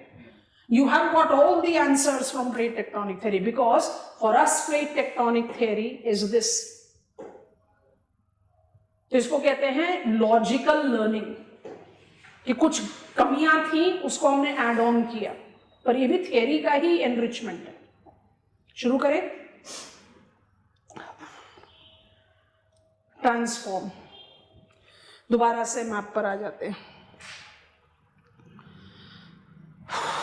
एक लिया वाल्विस रिज, तो बस ऐसे इमेजिन करो, मैप पर ही रहते हैं, साउथ अटलांटिक हमारे फोकल पॉइंट पर है, थोड़ा जूम कर देते हैं, बहुत आराम से दिखाई दे रहा है, कलर में बड़े आराम से दिख रहा है। ये मेरा चैलेंजर रिज है, ये मेरा वाल्विस है। तो अब इसको कैसे लर्न करें? थोड़ा इस पर जियोमेट्रिक ओवरलैप करते हैं, आप बहुत आराम से व्यू कर पाएंगे। I know that Atlantic doesn't have any status as a separate plate, but it is acting as a divergence with this. इसका मुझे रिक्वायरमेंट नहीं है, तो हम इसको ना एक जियोमेट्रिक रेक्टेंगुलर वॉक दे देते हैं। ये वेस्ट जा रहा है, अब जो ईस्ट जा रहा है उसको हम डिवाइड करेंगे 2 पार्ट में। आप भी जा रहे हो ईस्ट और हम भी जा रहे हैं ईस्ट, बट हम जा रहे हैं डिफरेंशियल रेट पर। क्या होगा? I think you have visualised it. क्या होगा? परपेंडिकुलर और near perpendicular to the main ridge you tend to develop ancillary ridges, and you have got plentiful examples of it. हमारे लिए अभी सिर्फ एक सैंपल एग्जाम्पल है वाल्विस रिज। एंसिलरी रिजेस एज वाल्विस, ये किस तरह की बाउंड्री पर है? Come on, transform boundary, moving in the same direction but at differential rate. तो जब आप ओशियानिक कंस्ट्रक्शन बोलते हो ना कि डाइवर्जिंग बाउंड्रीज आर कंस्ट्रक्टिव, साथ में बोलो transform oceanic boundaries are also constructive. क्या क्या बना सकती हैं वो? अभी के लिए एंसिलरी रिजेस, इवेंचुअली हम और बहुत सारी चीजें बनाएंगे जब हम ओशियानोग्राफर बनेंगे। Have you got it class? बिल्कुल यही वाला लॉजिक अप्लाई कर दो महाराष्ट्र प्लाट्यू के लिए। तो क्या ट्रांसफॉर्म बाउंड्रीज सिर्फ ओशंस में है ना। ये मेरा इंडिया है, ये यूरेशिया की तरफ मूव कर रहा है, यूरेशिया से बकल अप होकर इसने मेन कन्वर्जिंग कोलाइडिंग बाउंड्री पर हिमालयाज बना लिया। ये तो हमारी समझ में आ गया, बस आपको इसमें क्या ऐड करना है, it is moving at differential rate, जिसकी वजह से it has created transform faults. इन्हीं ट्रांसफॉर्म फॉल्ट्स को हम सेस्मिक हाईवेज बोलते हैं हमारे कंट्री में। अभी ना तो हम एक भी नाम आपको बता रहे हैं, ना हम classification between transform faults and Deccan trap बता रहे हैं, हम सिर्फ आपको ये बोल रहे हैं movement of Indian crust towards Eurasia at differential rate created transform faults, thus ejection of basaltic magma creating lava plateau। किस तरीके की बाउंड्री हुई, transform. And it is not the case here only, आप और अच्छे एग्जाम्पल ले सकते हो मैप ऑफ वर्ल्ड में। कैसे लें, एक ऐड कर रहे हैं कॉन्टिनेंटल क्रस्ट का, ठीक है। ये मेरा साउथ अमेरिका का मैप है, आप सबको क्या पता है, where is active boundaries of South America, black marker से ले रहे हैं, where are active boundaries for South American plate. एक तो ये है, South American plate Atlantic include करता है ना, come on give me go ahead virtual class, ऐसे बुद्धू की तरह नहीं बैठना, रिस्पॉन्स करना है। और ये जो नाज़का के साथ जा रहा है, यस ऑल ऑफ अस, तो यहां से ये डाइवर्ज हो रहा है, इधर भी ये इस तरफ जा रहा है, और यहां ये इससे कन्वर्ज हो रहा है, इसलिए you have circum Pacific belt जहां पर फोल्ड माउंटेन है, सबडक्शन है, तो वोल्केनो है, अर्थक्वेक है, ये तो हम पढ़ चुके। खोल लो मैप ऑफ साउथ अमेरिका, जल्दी जल्दी खोलो, खोल लिया। हम जब भी इंडियन शील्ड की बात करते हैं तो हम कहते हैं ये था हमारा Indian shield, Malwa plateau, Western Ghat, Chota Nagpur plateau, far eastern upland, Eastern Ghat, southern hills. तो जब आप साउथ अमेरिका के मैप पर हो तो आपके साउथ अमेरिका के कौन कौन से शील्ड है, एक ब्राजीलियन हाईलैंड है और एक गुआना हाईलैंड है, हम जानते हैं इसको, है ना। अच्छा जी, आप हो साउथ अमेरिका, आप जा रहे हो वेस्ट, जहां पर आपको ब्राजीलियन हाईलैंड लिखा हुआ दिख रहा है, हमने दोबारा से बहुत हाईलाइटेड शेड कर दिया, क्या आपको उसके नॉर्थ ईस्टर्न एज में, and I am writing the name here, plateau of Borborema दिखाई दे रहा है। What is plateau of Borborema? It is a Deccan Trap of Brazil. South America is moving towards west at a differential rate. Getting it or not, it created transform fault. जो महाराष्ट्र प्लाटी में हुआ वही बोरबोरेमा में हुआ है। I want a confident go ahead. हमने आपको examples बता। So चाहे ओशियानिक क्रस्ट है, चाहे कॉन्टिनेंटल क्रस्ट है, मेरे पास ट्रांसफॉर्म फॉल्ट की एक्टिविटीज हैं, और ट्रांसफॉर्म फॉल्ट की एक्टिविटीज लार्जली वुल्केनिज्म के साथ रिलेट करती हैं। ओशियानिक क्रस्ट में वो एंसिलरी रिज बनाती हैं, ancillary ridge are ideally perpendicular और near perpendicular to the main ridge, और कॉन्टिनेंटल क्रस्ट में वो बसाल्टिक टेबल लैंड बनाती हैं। हमारे पास दो सैंपल हो गए, Maharashtra plateau and Borborema plateau. Original theory में तो इनका कोई मेंशन ही नहीं है, तो ना तो बोरबोरेमा को आप रिकॉग्नाइज कर पाओगे, ना आप महाराष्ट्र प्लाट्यू को कर पाओगे, क्योंकि कॉन्सेप्ट तो कहता है कि all tectonic forces are applicable at plate boundary. हम ना दो डायग्राम्स बैक टू बैक देखेंगे। पहला जो डायग्राम है काफी मेजरली इंफॉर्मेटिव है, उसको थोड़ी देर कंसंट्रेट करेंगे, फिर हम जूम इन करके दूसरा डायग्राम दिखाएंगे। Can I proceed? हम अपने स्टडी में कौन से लेवल पर आए? यहाँ पर आए। मॉडिफिकेशन में हमने सबसे पहले बोला ट्रांसफॉर्म को रिकॉग्निशन दे दे, छोटा सा काम था, कर लिया। अब हम आ गए हॉटस्पॉट्स पर, ठीक। अब जरा इस डायग्राम को थोड़ी देर तक ध्यान से देखो, बहुत सारी चीजें दिखाई देंगी। सबसे पहले इधर कन्वर्जिंग डिस्ट्रक्टिव, ठीक, oceanic crust, continental crust destructive, please don't miss to see subduction volcano. ये तो समझ में आ गया।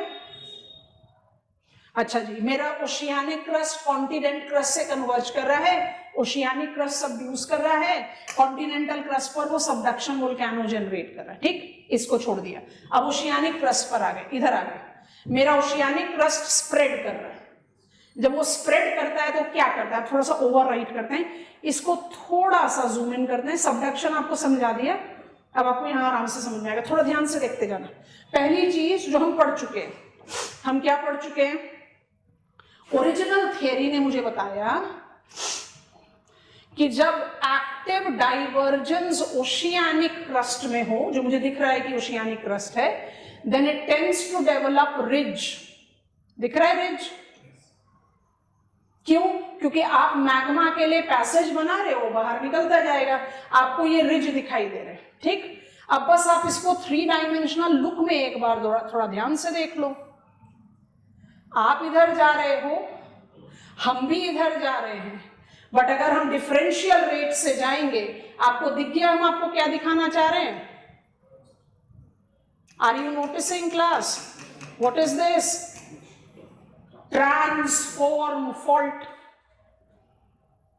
It's a massive informative diagram. यहीं पर वाल्विस रिज बनाया ना हमने। कम ऑन, गो अहेड दो हमें।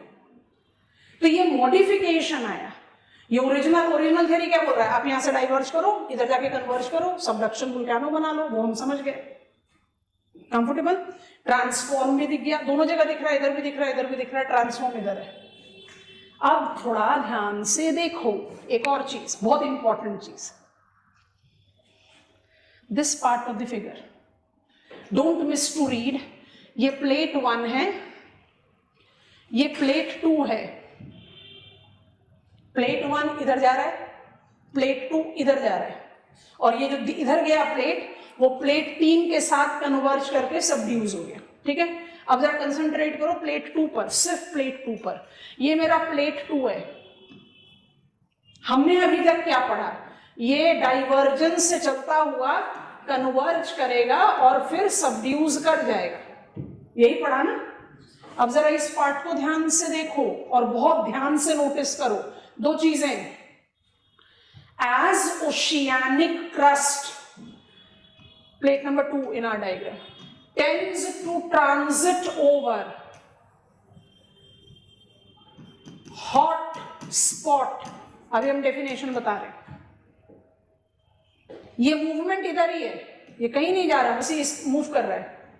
इट टेंड्स टू क्रिएट, अभी सर इस पर कंसंट्रेट करिए, it tends to create hot spot volcano. समझ पा रहे हो? थोड़ा और जूम कर दें, सब कुछ रिमूव करना पड़ेगा, जूम करते हैं, कोई बात नहीं, कर दिया, जूम कर दिया। ये कौन सा प्लेट चल रहा है? प्लेट नंबर 2, जूम कर दिया। हॉटस्पॉट वोल्केनो भी दिखाई दे रहा है, I think it is sufficient. अब देखो जरा ध्यान से, हम यहां से डाइवर्ज करना शुरू हुए, यहां हमने रिज बनाया, हम इधर जा रहे हैं and will be eventually converging to develop destructive boundary. ये तो हम समझ गए। अब इसमें क्या देखना है, as I transit over a hot spot. अब हॉट स्पॉट क्या है, I just let you know. As I transit over hot spot, ये एक ही प्लेट है जो मूव कर रही है। What I do, continuous magma ejection ने पहले ये बनाया, अगर ये वाटर सरफेस के ऊपर आ जाएगा तो आप इसको आइलैंड बोलोगे, नहीं तो आप इसको सी माउंट बोलेंगे। पानी के नीचे है ना, सी माउंट बोलो। अगर ये वाटर सरफेस के ऊपर आ गया तो आप क्या बोलोगे, आइलैंड। सबसे पहले ये बनेगा, फिर ये बना होगा, फिर ये बना होगा, और आज की डेट में ये बन रहा है जहां पर you are experiencing continuous magma ejection. ये कौन सा है, hotspot volcano. What is hotspot volcano? It is that type of volcanic activity which is related to mantle plume। अब mantle plume का क्या मतलब है, सिंपल सा लॉजिक है, थोड़ा ध्यान से देखेंगे। हमने अभी तक पढ़ा Lithosphere floating over asthenosphere tends to develop endogenetic force. By mid-70s we started realizing कि मैग्मा का जो सोर्स रीजन है वो कोर मैंटल बाउंड्री भी हो सकता है। मेरे पास एक और थोड़ा सा इफेक्टिव इमेज है, वो दिखाते हैं। मैग्मा जो सरफेस ऑफ द अर्थ पर आ रहा है, ओशियानिक क्रस्ट पर आए चाहे कॉन्टिनेंटल क्रस्ट पर आए, उसका सोर्स कोर मैंटल बाउंड्री भी हो सकता है। What is a hot spot? Hot spot, spot specified location है, रीजन नहीं है।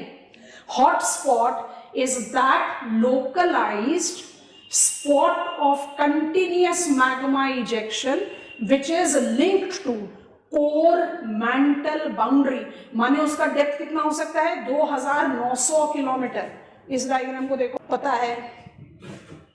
पता है, इसको देखें,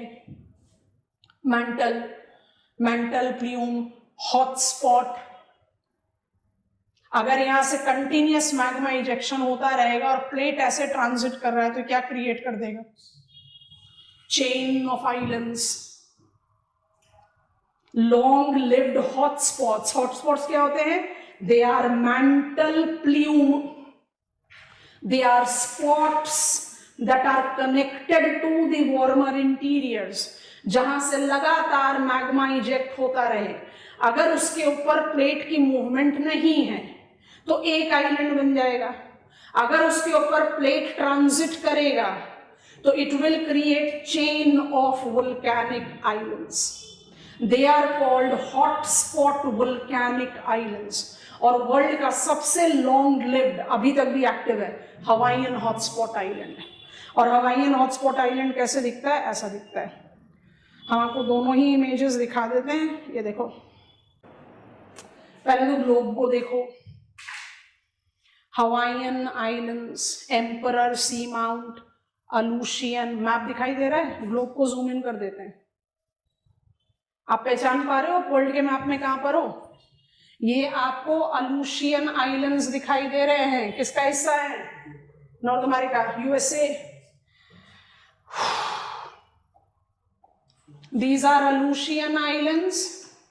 ये आपका बेरिंग सी है, ये कमचटका पेनिनसुला है, ये क्यूराइल आइलैंड है, ये सी ऑफ कोस्ट है। पहुंच गए। अब हवाईयन आइलैंड्स को देखो, ये चेन कब बनना शुरू हुआ था? Beginning of Cenozoic. सबसे पुराना आइलैंड कौन सा है? एम्परर। एम्परर कब बना था? 70 मिलियन ईयर्स अगो। आज इसको आप आइलैंड नहीं बोलते। सोचो, हम बने थे because plate was transiting over hotspot. तो मेरा ब्लैक मार्कर है मैंटल प्ल्यूम, उसकी जगह टिकी हुई है। आप मूव कर रहे हो उसके ऊपर से।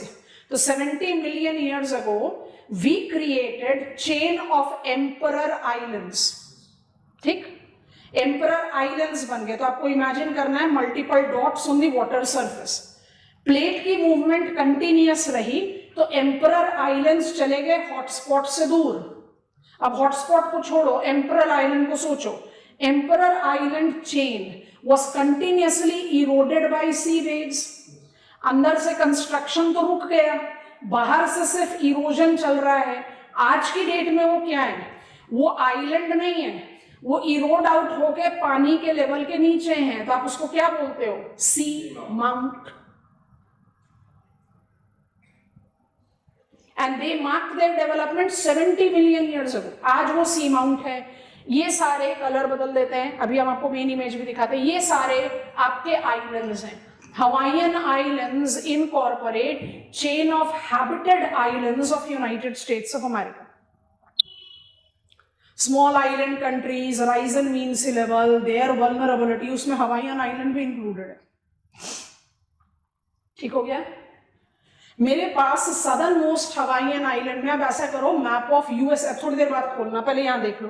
मेरे पास सदर्न आइलैंड ऑफ हवाई में एक्टिव वोल्केनिक कोन है जिसको बोलते हैं माउंट मोना लोआ। अब आप अपना स्कूल एटलस ओपन कीजिए, मैप ऑफ यूएसए में पहुंचिए और यूएसए में दो इनसेट मैप्स होंगे, छोटे छोटे मैप होंगे, सेकेंडरी मैप्स होंगे। उसमें एक मैप अलास्का का है, दूसरा मैप हवाईयन आइलैंड्स का है, आप पहुंच जाओ हवाईयन आइलैंड्स के मैप पर। पहुंच गए? पहुंचे सब लोग?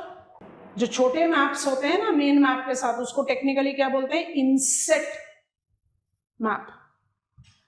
दिव्या, महाराष्ट्र प्लाट्यू के बनने के पीछे एक रीजन ये भी है कि इंडियन प्लेट रियूनियन आइलैंड के ऊपर से गुजरा, रियूनियन हॉटस्पॉट के ऊपर से गुजरा। So that is also the case, but it is majorly due to transform fault. तो वो माइनर मॉडिफिकेशन जब हम Deccan trap series geological survey of India करेंगे तब बात करेंगे, ठीक है? Have you found Hawaiian islands? Have you aligned Hawaiian islands का ऐसा चेन चल रहा है? सदर्न मोस्ट आइलैंड दिखा, माउंट मोना लोआ भी दिख रहा है। अब जहां पर माउंट मोना लोआ है हमने रेड कलर से बनाया, उसके बिल्कुल साउथ में, अभी हम दूसरे डायग्राम पर भी ऐड कर देंगे, उसके बिल्कुल साउथ में, माने इस आइलैंड के साउथ में, इस आइलैंड के साउथ में एक छोटा सा आइलैंड बना लो। माउंट मोना लोआ जिस आइलैंड पर है उस आइलैंड के साउथ में एक और आइलैंड बना लो और उस आइलैंड का नाम लिख लो लोही, LOHII। It is the island in making. मतलब हवाईयन हॉटस्पॉट अभी भी सिग्निफिकेंटली इफेक्टिव है और पिछले मोर देन अ डेकेड से अगर कोई वुल्कैनिक एक्टिविटी रुकने का नाम ही नहीं ले रही तो वो हवाईयन वुल्कैनिक इरप्शन है। तो ये जो मेंटल प्ल्यूम है ये काफी इफेक्टिव है। अब हमने जूम आउट कर दिया, मेन डायग्राम को ध्यान से देखेंगे, हम इसको डायग्रामेटिक रिप्रेजेंटेशन भी दे सकते हैं। ये आपका मेंटल प्ल्यूम है, all of you see here, ये आपका मेंटल प्ल्यूम है, ये स्टैटिक है। आप इसमें प्लेट मूवमेंट चला रहे हो। एम्परर सी माउंट मुझे नहीं दिख रहा, मुझे आइलैंड्स दिख रहे हैं जो आज भी आइलैंड्स है, जो आपको आपके मैप में हवाईयन आइलैंड्स दिख रहे हैं। तो this is oldest of the Hawaiian island existing, emperor को हटा दो, एंड दिस इज यंगेस्ट। इस आइलैंड पर आपने माउंट मोना लोआ को नोटिस किया, हम कह रहे हैं इसके साउथ में एक और आइलैंड बन रहा है, इसका मतलब ये भी शिफ्ट कर रहा है from the location of hotspot. Have you visualized hotspot? Come on, give me confident word. What are hotspots?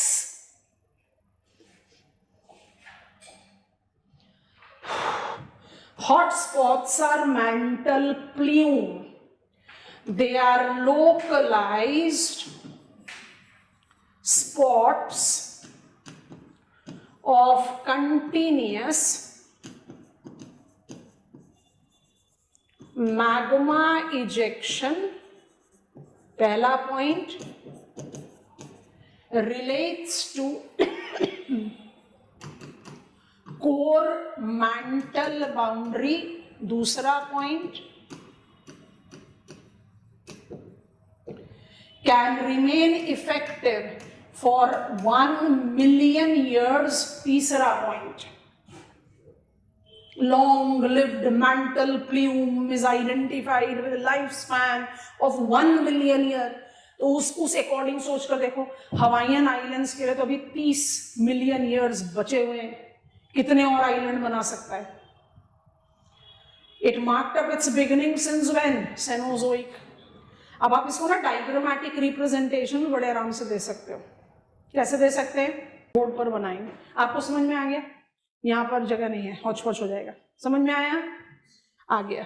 तो ये भी तो एक्टिव वोल्केनिक साइट है। ओरिजिनल थियरी तो इसके बारे में बात ही नहीं कर रही, पर ये मेजर बाउंड्री नहीं हो सकती, ये माइनर में ही रहेगी। हॉटस्पॉट का डायग्राम कैसे बन सकता है? Hawaiian island is the best case, तो आप हवाईयन आइलैंड के रेफरेंस में बना लो। चलो चलो चलो उधर चलो, ऐसे बनेगा। देखो, आपने डायग्राम बना लेना है। That will give the clarity to examiner of what exactly you want to convey. ज़्यादा complicated diagram बनाने की जरूरत नहीं होती है। Even for maps you are advised to make it sketch of the location. तो ये मेरा mantle plume आ गया, ये मेरा plate movement आ गया। लेबल जरूर करना है। ये मेरा mantle plume है। मुझे एग्जामिनर को आइलैंड्स का आर्क दिखाना है, तो यहाँ डॉटेड आर्क बनाकर लिख दो एम्परर सी माउंट। उसके बाद छोटे छोटे से आइलैंड बनाकर लिख दो हवाईयन आइलैंड्स। बड़ा वाला आइलैंड बनाकर माउंट मोना लोआ को मार्क कर दो। और मिस क्या नहीं करना है, लोही। बन गया। आपने अपनी क्लैरिटी ऑफ अंडरस्टैंडिंग एग्जामिनर को दे दी। All endogenetic forces are applicable at plate boundaries. Original theory तो खाली 3 टाइप ऑफ प्लेट बाउंड्री बोल रही थी, हमने क्या कर दिया, ओरिजिनल और मॉडिफिकेशन को कंबाइन करके कह दिया भाई तेरा 5 टाइप ऑफ प्लेट बाउंड्री। 5 लिखो या 2 मेजर में 2 कैटेगरीज में डिवाइड करो, मेजर एंड माइनर, सबके बारे में लिखो। जब क्वेश्चन पूछे critically examine, bring out the limitation, तो मॉडिफिकेशन को अपनी लिमिटेशन के साथ डालकर मॉडिफिकेशन में डाल दीजिए। I think this is comfortable. अब एक और चीज,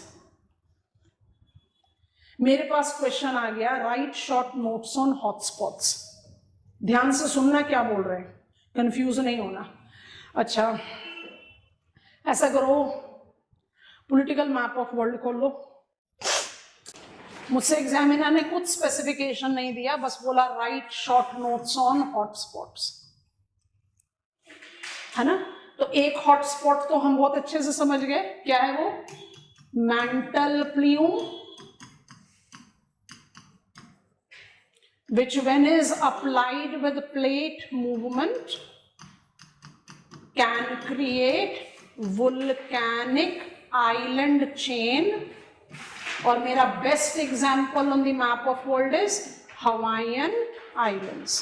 इसको बोलते हैं content enrichment, which shows how much you have understood the things beyond text book. अगर हॉटस्पॉट पे शॉर्ट नोट लिखने के लिए आएगा तो सब बच्चे ही लिखेंगे, आप थोड़ा सा उसके बियॉन्ड सोचो। उसको सोचने के लिए हमने आपको बोला map of political map of world में आइए, अटलांटिक ओशन पर रहिए, अटलांटिक ओशन के सेंटर में रहो। पॉलिटिकल मैप पर रिज तो दिखेगा नहीं, पर आप इमेजिन करो कि आप रिज में ट्रैवल कर रहे हो, पहुंच गए Atlantic ocean, yes, mid ridge पर ट्रैवल करो इमेजिनरी तौर पर। नदर्न अटलांटिक के सेंटर पर आपको एक आइलैंड दिख रहा है, हम यहां नाम लिख दे रहे हैं, उसका नाम है Azores. Have you got it? Political map of world पर हैं आप वहां पर मिड अटलांटिक रिज को इमेजिन कर रहे हैं, तो एकदम नॉर्थ सेंट्रल अटलांटिक में आपको अजोर्स मिल गया। चलो इतना तो आप इंस्ट्रक्शन को फॉलो कर सकते हो, मिल गया ना। अब बिल्कुल वही वाला लॉजिक सदर्न अटलांटिक के लिए अप्लाई करो। सदर्न अटलांटिक पे चैलेंजर रिज को इमेजिन करते हुए आप साउथ सेंट्रल लोकेशन पर आ जाओ, बड़ा इंटरेस्टिंग नाम है, त्रिस्तान दा चुन्हा मिलेगा, मिल गया। चलो जी, अब जरा सोचो हम क्या कर रहे हैं। हम सबको पता है कि मिड अटलांटिक रिज एक बहुत अच्छा, ये मॉडिफिकेशन में नहीं आएगा बच्चों, मॉडिफिकेशन में यही आएगा, काम हो गया मॉडिफिकेशन का। बट आपसे अगर शॉर्ट नोट्स ऑन हॉटस्पॉट पूछा तो आपका वैल्यू एडिशन ये रहेगा, वही समझाने की कोशिश कर रहे हैं। अब वो क्या है, थोड़ा ध्यान से सोचना। अलाइनमेंट को चेंज कर रहे हैं। मान लीजिए कि ये मेरा मीन सी लेवल है, ये मेरा ओशन क्रस्ट है, सीधा लाइन बना देते हैं, ये मेरा ओशन क्रस्ट है। किसका ओशन क्रस्ट है? अटलांटिक।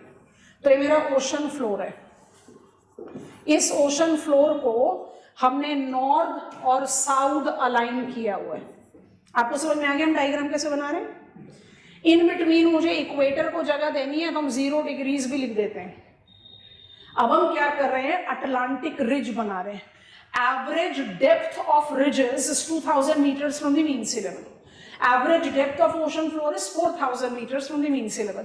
तो एक जनरल डायग्राम बना रहे, ध्यान से देखना हम कर क्या रहे हैं। नाम भी लिख देंगे।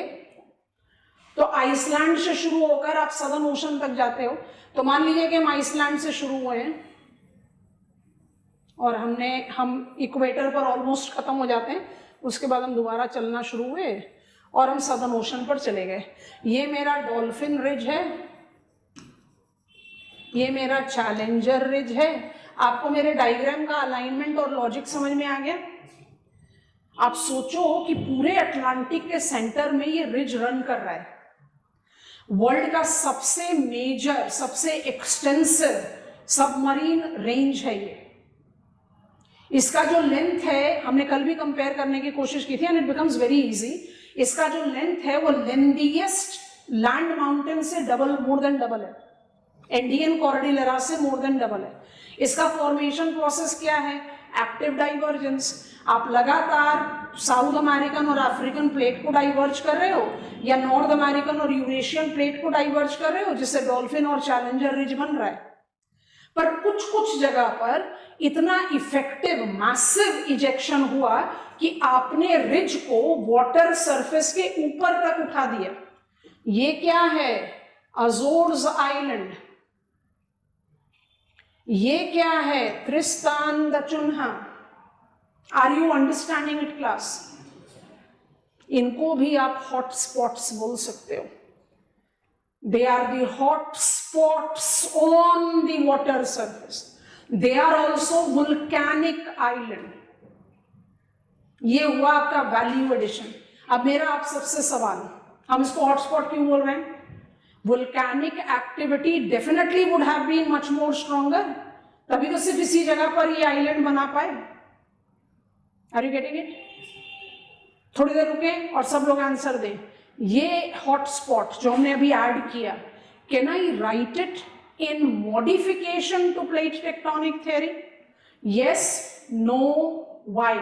माइक्स ऑन करके आंसर दो, आप लोग बताओ। Yes, no, why? जल्दी।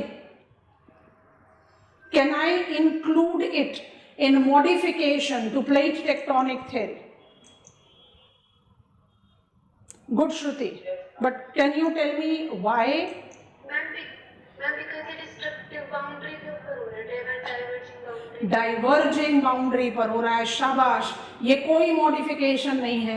डाइवर्जिंग बाउंड्री ओरिजिनल थियरी में बहुत क्लियरली कंस्ट्रक्टिव बाउंड्री बोली गई, पर आपने आंसर सेपरेटली लिखा। What is hotspot? Explain, define the characteristics of hotspot. सिर्फ यहां मत रुको, इसको भी ऐड करो। और केस सिर्फ अटलांटिक ओशन का नहीं है, इंडियन ओशन का भी। आप पॉलिटिकल मैप ऑफ वर्ल्ड में है ही, ट्रैवल करो, लक्षद्वीप को देखो और साउथ की तरफ ट्रैवल करना शुरू करो। पॉलिटिकल मैप पर है ना। Have you reached Chagos? South में चलो ना, थोड़ा डिस्टेंस ट्रैवल करो। British Indian Ocean territory, Diego Garcia, अभी न्यूज में था ना। यूनाइटेड किंगडम कह रहा है ले लो वापस, और यूएसए कह रहा है ना मेरा राइट दे दो, तो 100 साल का लीज अग्रीमेंट कंटिन्यूड है। Diego Garcia was gifted by United Kingdom to United States of America. It is one of the satellite communication and naval bases of United States of America. We'll learn that in Indian Ocean geopolitical significance. उसके south में जाओ, Amsterdam, Saint Paul island दिख रहे हैं। वो सब क्या है? सब वही हैं जो हमने यहाँ बनाया, अजोर्स, त्रिस्तान दा चुन्हा। तो केस सिर्फ अटलांटिक ओशन में नहीं है, वर्ल्ड वाइड है। हम ऐड कर रहे हैं टरेन। टरेन को आप किसके साथ रिलेट आउट करते हो? टरेन्स को आप रिलेट आउट करते हो विद कन्वर्जिंग बाउंड्री। तो वो कोई मॉडिफिकेशन नहीं, वो स्ट्रक्चरल एनोमली है बेसिकली। तो उसको इस तरह से समझना है। आप सब क्या करें, मैप ऑफ नॉर्थ अमेरिका अपने सामने खोल लीजिए, ऐड करो या उसको रिस्ट्रिक्ट आउट कर दो, बट होना चाहिए। यू नेवर नो कि मुझे टरेन्स पर ही क्वेश्चन मिल जाए। Modification of plate tectonic theory incorporated inclusion of terrains. अब terrains क्या है? नॉर्थ अमेरिका में सबसे ज्यादा रिकॉग्नाइज किए गए terrains हैं, इसलिए हम नॉर्थ अमेरिका का रेफरेंस ले लेते हैं। Divya, I said hotspot in general expression. Technically तो हॉटस्पॉट का मतलब होता है mantle plume, but hotspot in general geographical expression also includes the islands that are developed over ridges. वो क्या शो कर रहे हैं कि रिजेस में बड़े लंबे समय तक किसी किसी स्पॉट पर बहुत मैसिव इजेक्शन हुआ, नहीं तो पूरा का पूरा रिज ही पानी के ऊपर आ जाता ना। कुछ ही जगह पर तो आइलैंड्स बनाए हैं ना, तो वो भी एक हॉटस्पॉट है। तो आप उसको लिख सकते हैं when you are writing exclusively in hotspot. That is what I said. ठीक है। अच्छा, अब टेरेन के बारे में एक बैकग्राउंड समझो, फिर समझना बहुत आसान हो जाएगा। फिर हम कुछ examples showing you on map दिखा देंगे, पर दैट मेक्स नो सेंस। आपको सबसे पहले उसका लॉजिक पिकअप करना है, ठीक। तो लॉजिक क्या है? अगर हम कहें North America, Canadian shield, Appalachian as older construct of North America हैं, उनसे सोर्स होकर कुछ ब्रोकन रॉक मटेरियल डिपॉजिट किया गया इन द प्रोटो पैसिफिक, आप उसको पैंथलासा बोल सकते हैं, जहां पर कुछ इंटरमिक्स हुआ, मरीन ऑर्गेनिज्म, मरीन सेडिमेंट उनके साथ मिक्सअप हुआ, एंड कंप्रेशनल स्ट्रेस से वो सेडिमेंट्स जो हैं वो इवेंचुअली फोल्ड होकर वेस्टर्न कॉर्डिलेरास बनाते हैं, जैसे हमने हिमालयास के बारे में भी रेगुलरली सुना है। तो उस कंटेक्स्ट में अपलेचियंस और कनाडियन शील्ड के मटेरियल से ज्यादा डाइवर्सिफाइड मटेरियल हो जाएगा वेस्टर्न कॉर्डिलेरास का। Do you agree? Yes, no? Western Cordilleras young fold mountains हैं। सरकम, आपको जियोसिंक्लाइन एनी केस पढ़ना है तो आप इसका रेफरेंस अभी से भी ले लें। आपका बिल्डिंग मटेरियल कहां से आ रहा है? कनाडियन शील्ड और अपलेचियन से आ रहा है। आपका बिल्डिंग मटेरियल डिपॉजिट कहां हुआ? प्रोटो ओशियानिक क्रस्ट पर। Come on, all deposits do not become mountain building material, but all mountain building material are deposit, sediment deposit. तो आप जिस sediment deposit को safer environment में deposit कर दो, safer का क्या मतलब है? जहां deposit होने के बाद वो disturb ना हो। अगर वहां पर eventually कोई deformational stress होगा तो mountain बन सकते हैं। तो हम एक common synopsis ले रहे हैं कि हम रॉकीज हैं, वेस्टर्न कॉर्डिलेरास की जगह एक सैंपल केस ले लिया, हम रॉकीज हैं। हमारा बिल्डिंग मटेरियल हम एक्सटेंड करते हैं कनाडा से लेकर यूनाइटेड स्टेट्स ऑफ अमेरिका तक। वेस्टर्न कॉर्डिलेरास का सबसे लंबा चौड़ा, सबसे लेंथीएस्ट रेंज है, इसलिए वेस्टर्न कॉर्डिलेरास की जगह रॉकीज बड़ा पॉपुलरली जाना जाता है। चलो हमने रॉकीज ले लिया। हमारा बिल्डिंग मटेरियल कनाडा से लेकर यूएसए तक, कनाडियन शील्ड, अपलेचियन और प्रोटो ओशियानिक क्रस्ट के डिपोजिशन से सेम होना चाहिए। कुछ भी एम्बेडेड मरीन सेडिमेंट्स हो, dead remains of marine organisms हो, उनके फॉसिल्स हो, कनाडियन शील्ड से कुछ आया हुआ हो, अपलेचियन से कुछ आया हुआ हो, ले देकर बात तो यही होनी चाहिए ना कि I should be having same geological formation. आपको बात समझ में आई? पर जब आप उसके, अब ये स्टडी जियोलॉजिस्ट का है, when geologists started exploring structure of young mountains, they found structural anomalies. Anomalies का क्या मतलब होता है? Deviation from the normal. भाई रॉकीज का building material combination of Canadian, Appalachian and marine sediments होना चाहिए। There should be some structural similarity, है ना? पर मुझे इसके बीचों बीच कई जगह पर ऐसे स्ट्रक्चर्स दिख रहे हैं जो ना तो कनाडियन शील्ड से मैच कर रहे हैं, जो ना तो मरीन सेडिमेंटेशन से मैच कर रहे हैं, वो कुछ अलग ही हैं, कुछ यूनिक ही हैं, आउट ऑफ प्लेस दिखाई देते हैं, एलियन हैं, एग्जॉटिक हैं, it doesn't belong here. Are you getting it? So what are terranes? Accrete करता है, कन्वर्ज करता है। तो कन्वर्जिंग बाउंड्री तो ओरिजिनल थ्योरी में भी थी। टेरेन कुछ मॉडिफिकेशन नहीं दे रहा जियोमॉर्फोलॉजिकली, बट अंडरस्टैंडिंग देता है किसकी? Structural anomaly. आप उसको बिलोंग नहीं करते हो, आप एक्सोटिक हो, आप एलियन हो, यू आर बकल्ड अप। और इसका जो सबसे प्रोमिनेंट एग्जाम्पल है, कुछ क्वेश्चन पूछने वाले हैं,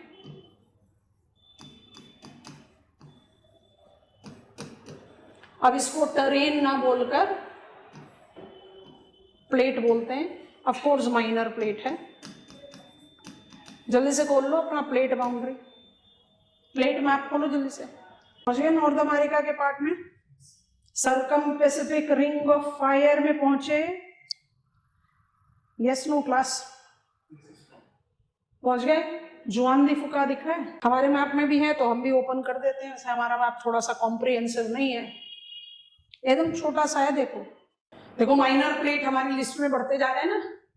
अब मुझे नाज़का पता है, मुझे अरेबियन पता है, मुझे नूबियन पता है, मुझे सोमालियन पता है, गेटिंग इट और नॉट? So gradually we can add 7 major plate से इसमें शुरुआत की थी। अच्छा, जुआन दी फुका को अब आप एक माइनर प्लेट बोलते हो, इसको हम कैसे कॉरस्पॉन्ड करें? तो जुआन दी फुका को हमारे मैप पर रहने दो, आप अपने मैप ऑफ नॉर्थ अमेरिका में आओ। क्या आपको वैनकूवर आइलैंड ऑफ कनाडा दिखाई दे रहा है? पैसिफिक ओशन के कोस्ट पर रहना है बच्चों, इंटरनेशनल बाउंड्री कनाडा यूएसए के साथ रहना है। पहुंच गए वैनकूवर, वैनकूवर आइलैंड बोल रहे हैं। पॉलिटिकल मैप पर आपको वैनकूवर सिटी भी दिखाई देगी मेनलैंड पर, हम वैनकूवर आइलैंड की बात कर रहे हैं। आप सब पहुंच गए? अच्छा, वैनकूवर आइलैंड बेस्ट डिपिक्ट्स जुआन दी फुका प्लेट। इसने क्या किया? It accreted with North American plate, और बहुत सारे एक्रीशन है, बट ये बड़ा अच्छा उदाहरण है क्योंकि हमने इसको नाम दे दिया है एज अ माइनर प्लेट, तो इसको नहीं छोड़ना चाहिए, बाकी देयर आर मेनी। तो इट एक्रीटेड, एक्रीटेड का मतलब क्या है? Buckled up, it buckled up. तो बकलिंग अप से इसने क्या किया? कंप्रेशनल स्ट्रेस इंड्यूस किया, वेस्टर्न माउंटेन्स को बनाने में एडिशन रोल प्ले किया, सबडक्शन की वजह से आप अपने प्लेट बाउंड्री पर आ जाओ, हमारे पे डिमार्केटेड नहीं है, आपको दिखाई देगा यहाँ पर ट्रेंच है, दिख रहा है, सबडक्शन है। जुआन दी फुका ट्रेंचेस को स्मॉल ट्रायंगल्स के साथ डिमार्केट किया हुआ है ना। तो यहाँ पर सबडक्शन है, इसलिए यहाँ पर एक्टिव वोल्केनोस भी है हमारे पास। तो सवाल ये उठता है कि ये कोई नया टाइप ऑफ प्लेट बाउंड्री तो नहीं बता रहा, ये तो कन्वर्जिंग डिस्ट्रक्टिव बाउंड्री बता रहा है। तो स्ट्रक्चरली ये कुछ एनरिच कर रहा है, प्रोसेस वाइज ये कुछ एनरिच नहीं कर रहा है। It is a typical example of converging and destructive boundary. तो आप इसको ऐड भी कर सकते हो, इग्नोर भी कर सकते हो। अगर आपसे ये पूछा जाए critically examine plate tectonic theory, तो वहां क्रिटिसिज्म में all tectonic forces are applicable at plate boundary, do not give recognition to minor plate boundaries। वहां पर आपका transform और hotspot and answer is done। But question can be asked on terrains। तो terrains क्या है? structural anomaly है। I belong to that location, my position is in that location where I don't correspond to, I don't show similarity to rest of the building material। हम exotic हैं, हम alien हैं, हम foreigner हैं, हम वहां पर structurally fit नहीं होते, उनको आप terrain बोलते हो, ठीक है। कुछ terrain अपना पूरा का पूरा formation maintain करके रखते हैं, हम उसको stratigraphic terrain बोलते हैं। हम इसके बारे में आपको brief write up शेयर करा देंगे, अभी आप सिर्फ ये समझिए जो समझना इस समय के लिए जरूरी है। आप बकल अप हो गए तो इमेंस मेटामॉर्फिज्म भी हो सकता है, तो हम अपना ओरिजिनल कैरेक्टरिस्टिक्स को मॉडिफाई भी कर सकते हैं। तो all those things that we have learned with deformation. Juan de फुका का केस है, एक क्वेश्चन पूछना चाह रहे हैं। Juan de Fuca is equal to Vancouver island, it is designated, so only terrane that is designated as a minor plate, इसलिए हमारा major example है। It has buckled up, it has accreted, माने join कर गया ये north America. इस accretion की वजह से इसने कंप्रेशनल स्ट्रेस को एनहांस किया। इन दोनों के बीच में जो वाटर बॉडी था उसके सबडक्शन की वजह से यहाँ वोल्केनिक एक्टिविटी भी है। माउंट सस्ता इज लोकेटेड हियर, जिसके बारे में हम बात करेंगे। तो मेरा आप लोगों से सवाल है, अगर हम एक्रीट कर गए तो हम आइलैंड नहीं हो सकते ना। आप तो जुड़ गए ना मेनलैंड से, तो जब आप मेनलैंड से जुड़ जाओगे तो फिर आप आइलैंड कैसे रहोगे? आइलैंड का डेफिनेशन क्या है? I'm a land mass which is surrounded by water from all the sides. Vancouver is an island. It is depicting Juan de Fuca plate. हम कह रहे हैं Juan de Fuca plate is that terrain which has buckled up with the North America. तो contradiction दिख रहा है मुझे। आप बकल अप हो गए, एक्रीट हो गए, तो आप आइलैंड नहीं हो सकते। आप आइलैंड हो तो आप एक्रीट नहीं हुए, पर मेरे पास दोनों ही केस है। कैसे एक्सप्लेन करोगे बच्चों?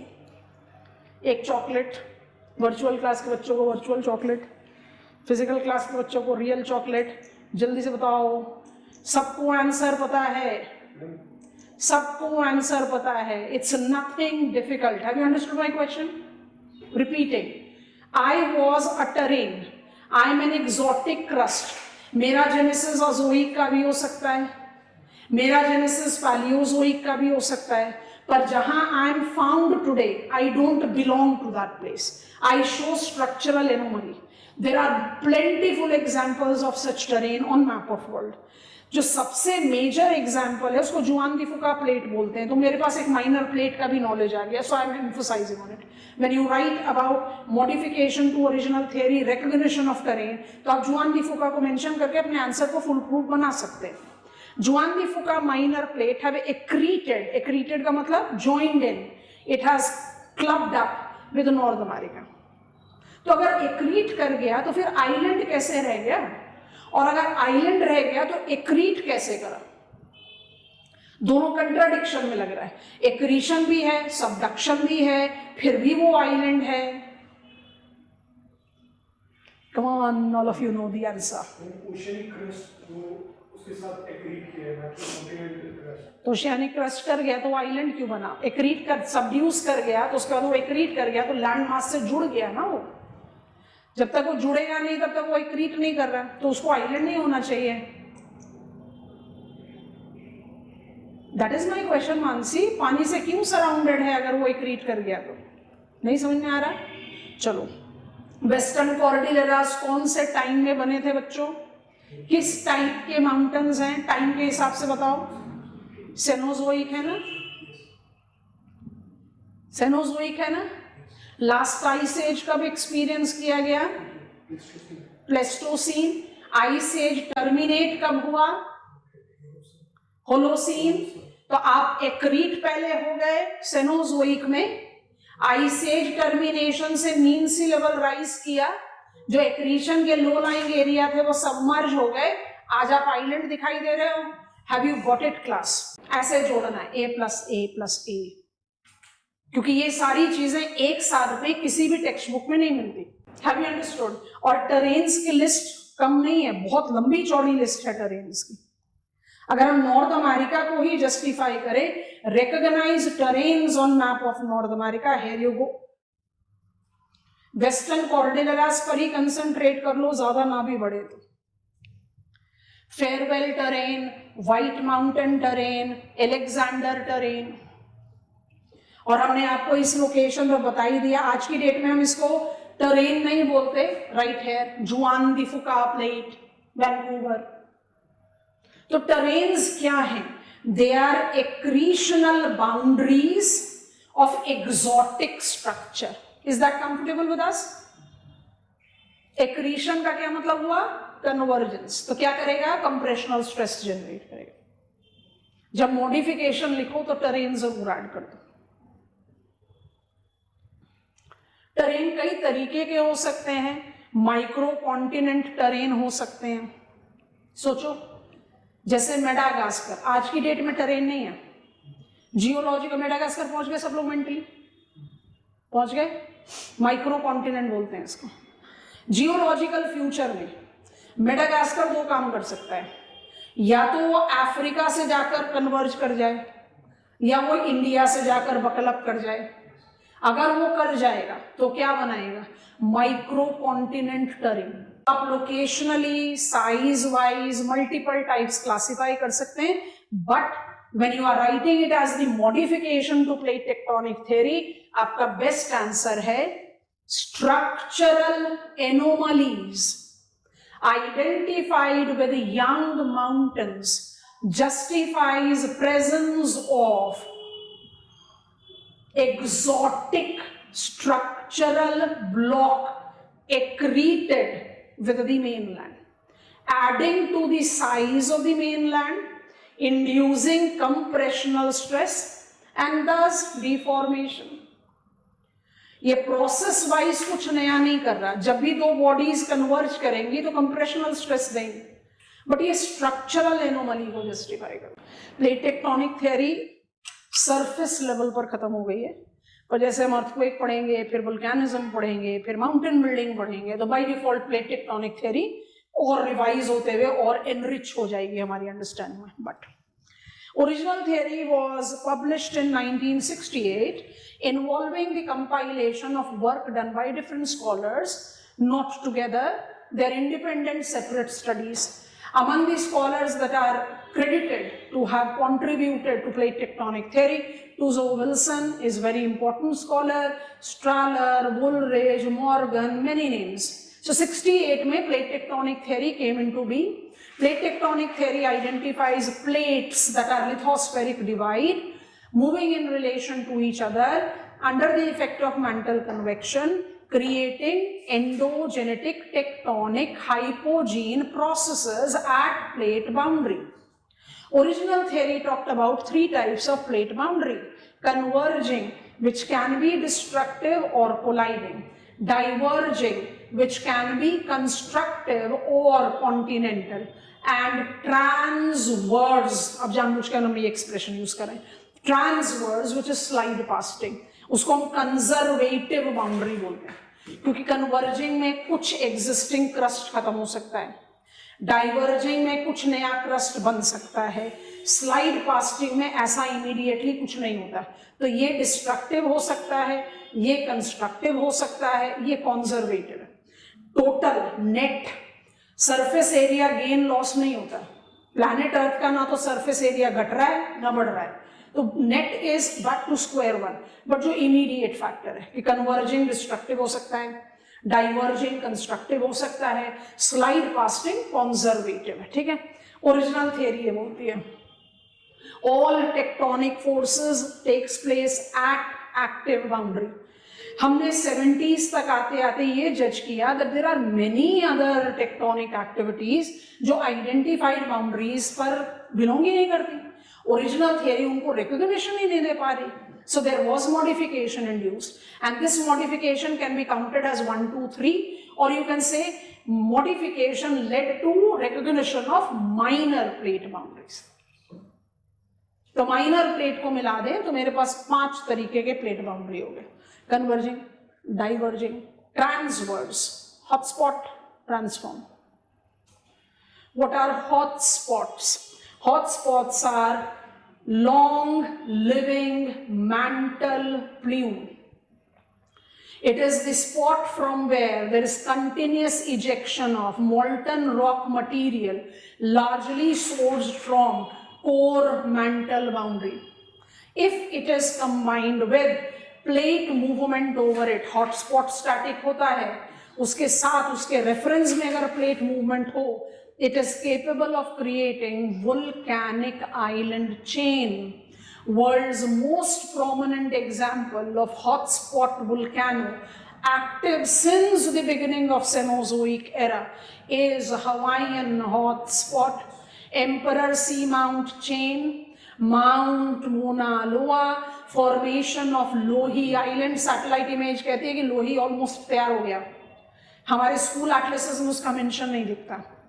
So we are still having its activity capable of generating more islands in future. So Lohi in making justifies it is still active. So volcanic hotspot island, Hawaiian original theory के हिसाब से एकदम heart of Pacific plate में, वहाँ तो कोई boundary नहीं है, तो सेनोजोइक से अब तक वहाँ पर वोल्केनिज्म कैसे चल रहा है। दूसरा, ट्रांसफॉर्म बाउंड्री। अब ये टूजो विल्सन का काम है। टूजो विल्सन ने जिसको पहले ट्रांसफॉर्म कहा उसको ट्रांसवर्स बना दिया और इसको ट्रांसफॉर्म बना दिया। What is transform?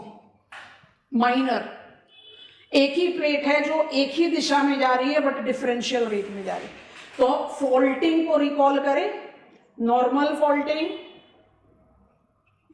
Transverse faulting, reverse faulting and transform faulting. Transform faulting मुझे कौन सी टेक्टोनिक एक्टिविटीज बताती हैं? जो विद इन अ प्लेट दिखती हैं, within Indian plate, within South American plate, within Atlantic. Atlantic नाम का कोई प्लेट नहीं है, Atlantic part of African plate. Walvis ridge पकड़ा, महाराष्ट्र प्लाट्यू पकड़ा, बोरबोरेमा प्लाट्यू पकड़ा। मेन बाउंड्री साउथ अमेरिका की या तो मिड अटलांटिक पर है या फिर वेस्ट में है। बोरबोरेमा तो साउथ ईस्ट में है। मेन बाउंड्री इंडिया की हिमालयास पर है या मिड इंडियन ओशन में है। महाराष्ट्र प्लाट्यू तो विद इन बाउंड्री है, बट वहां पर volcanic activities and terrains are modifications to plate tectonic theory, not in terms of process, but in terms of structure. It answers structural anomalies, deviation that exist in many of the fold mountain stratus. Western Cordilleras में सबसे ज़्यादा study किए गए हैं, तो we take that into account. Tuzo-Wilson Part 1 provided evidences of jigsaw fit structure continent drift theory. Tuzo-Wilson provided evidence of process jigsaw fit continent drift theory. Combine कर लो। Tuzo-Wilson का contribution 1 facilitated continent drift theory, arguments in favor, हटा दिया। Tuzo-Wilson number 2 coined the term plate tectonic. Tuzo-Wilson number 3 identified transverse and transform boundary. Tuzo-Wilson number 4 recognized terrains. हमने आपको बताया था Tuzo-Wilson बार बार आते रहेंगे। अभी भी खत्म नहीं हुआ, अभी एक और है, विल्सन साइकिल बचा हुआ है हमारा। बताओ, कॉन्फिडेंट को एड दे रहे हो? क्या प्लेट टेक्टोनिक थ्योरी सारे एंडोजेनेटिक फोर्सेस को अच्छी तरह से एक्सप्लेन कर पाती है? पहले पढ़े तो सही कि एंडोजेनेटिक फोर्सेस क्या है। अभी तो खाली नाम के लिए पढ़ा ना, अर्थक्वेक, वोल्केनिज्म, माउंटेन बिल्डिंग, उनको 1 by 1 पढ़ते हैं। ठीक, तो हम एक फ्लो चार्ट बना रहे हैं। या ना एनसीईआरटी का फेस वैल्यू पर आपको ना एक कंट्राडिक्शन दिखेगा, तो इस फ्लो चार्ट का काफी मेजर सिग्निफिकेंस। रुक जाओ, हम रिपीट करेंगे दिव्या। अभी देखो जो हम बता रहे हैं। डायास्ट्रोफिज्म, तो इसी पर देखो, अगर एक सब कैटेगरी का नाम है सडन फोर्सेस और दूसरे का नाम है डायास्ट्रोफिज्म, तो डायास्ट्रोफिज्म का मतलब क्या हो गया जाए? स्लो। सिंपल सा है ना। तो डायास्ट्रोफिज्म क्या है? Slow process. और दूसरा जो है सडन लिखा ही हुआ है। डायास्ट्रोफिज्म के लैब में बैठकर 2 कैटेगरीज, क्योंकि अब ना हमें टेक्निकल टर्म्स को थोड़ा सा इम्बाइब करना पड़ेगा। ठीक है, इनको थोड़ा सा डीकोड साथ में कर देते हैं। स्लो एंड सडन तो लिख ही दिया, एक और डीकोड कर लेते हैं। इसको हम बोलते हैं कॉन्टिनेंट बिल्डिंग, इसको बोलते हैं माउंटेन बिल्डिंग। तो आज के बाद से ना हम माउंटेन बिल्डिंग नहीं बोलेंगे क्लास में, हम क्या बोलेंगे? Orogenic force. लिख लिया? फ्लो चार्ट पर ही लिखो। Hypogene processes, endogenetic forces, tectonic forces और earth movements are variability developer. इसका इस्तेमाल करेंगे हम जब डेविस से अपने आप को इंट्रोड्यूस कराएंगे। Variability developers. वेरिएबिलिटी डेवलपर का मतलब क्या है? ये रिलीफ बनाते हैं, ये टोपोग्राफिकल फीचर्स बनाते हैं, और उस टोपोग्राफिकल फीचर्स को हम सेकेंड ऑर्डर रिलीफ बोलते हैं। अब ना हमने सारा बेस पॉइंट जो है वो लिख दिया। अब इसके बाद आप सब पेन ड्रॉप करोगे। सबसे पहले सडन वाले कॉलम को पिकअप करते हैं, वहां से जो हमारा वेरिएबिलिटी डेवलपर है वो भी जस्टिफाई हो जाएगा। फिर हम आते हैं डायास्ट्रोफिज्म में, क्योंकि हम पहले सडन फोर्सेस को कवर करेंगे, फिर हम आएंगे माउंटेन बिल्डिंग पर। ठीक है, हमारा नेक्स्ट स्टेप ऑफ लर्निंग अब होगा अर्थक्वेक। अच्छा, सोच कर देखते हैं। All endogenetic forces, also called tectonic forces, also called hypogene processes, also called earth movements are identified to be variability developer. माने कोई फीचरलेस लोलैंड है, वो यहाँ पर कोई रिलीफ बना देगा, प्लाट्यू बना देगा, माउंट बना देगा, माउंटेन बना देगा। ठीक है, उसको हम कहते हैं second order relief feature. All relief features developed by endogenetic forces are called second order relief. किस फोर्स को, आपके फ्लो चार्ट में से किस फोर्स को आप इस कैटेगरी में बाहर रखोगे? जरूरी रखना पड़ेगा। दूसरा क्वेश्चन, आपको ये 4 फोर्सेस में कौन सा फोर्स है जो रिलीफ बनाता हुआ नहीं दिखता, जो माउंटेन प्लाट्यू नहीं बनाता? All endogenetic forces are not variability developer, but all variability developers are endogenic. Have you got it class? Earthquake थोड़े ना माउंटेन प्लाट्यू बनाएगा, अर्थक्वेक का जियोमॉर्फिक इफेक्ट क्या होता है? Liquefaction, tsunami, ground shift. पर वो हम नहीं कह सकते कि इसने माउंटेन बना दिया। भुज अर्थक्वेक जब आया था, सोचकर देखो, भुज अर्थक्वेक आया था तो समझ लो कि हम भुज के निवासी हैं, हम दोनों नेबर्स थे, हमारा खेती वाला लैंड एकदम आसपास में था। भुज अर्थक्वेक में हमारा वर्टिकल ग्राउंड शिफ्ट हुआ था, तो राइट पाम इज माई खेत, लेफ्ट पाम इज योर खेत। आफ्टर भुज अर्थक्वेक मेरा खेत जो है आपके खेत से ऊंचा हो गया, प्लेट्यू थोड़े ना बना, उसका अलाइनमेंट चेंज हुआ। इसको आप वर्टिकल ग्राउंड शिफ्ट बोलते हो। You can not call it a plateau, you can not call it a mountain. तो earthquake can not develop relief.